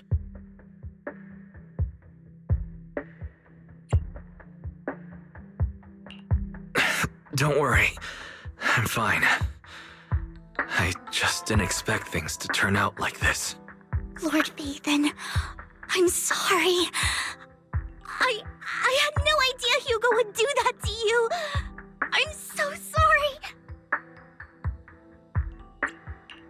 Judging from how we've interacted before, Hugo didn't seem like the reckless type. I feel like there's more to this than meets the eye.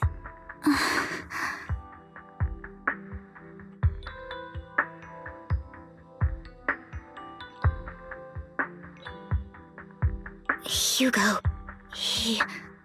That's a hollow down there. If you need, I can arrange for someone to go in and search for his body. That isn't necessary. To be frank, I thought you'd hate him for his betrayal, Miss Vivian. I do hate that he's keeping things from me, but all these years, Hugo's been like family to me. I believe he's still with us. I feel the same. It's possible he's still alive. I'm terribly sorry, but I must tell you, it is impossible for Hugo to be alive. My hand went through his heart. Sorry to interrupt, everyone. But just so you know, Hartman's gone. Probably slipped away during all the chaos.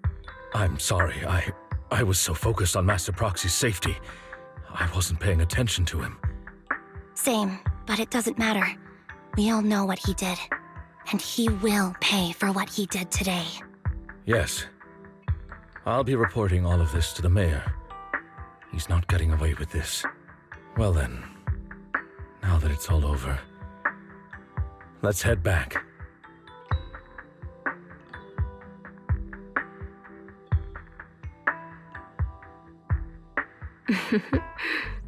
Another obstacle out of the way.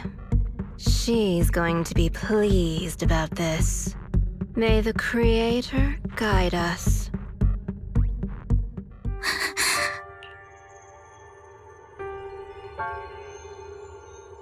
Fear, suffering, despair, and destruction. That's the future I see. Lord Phaethon.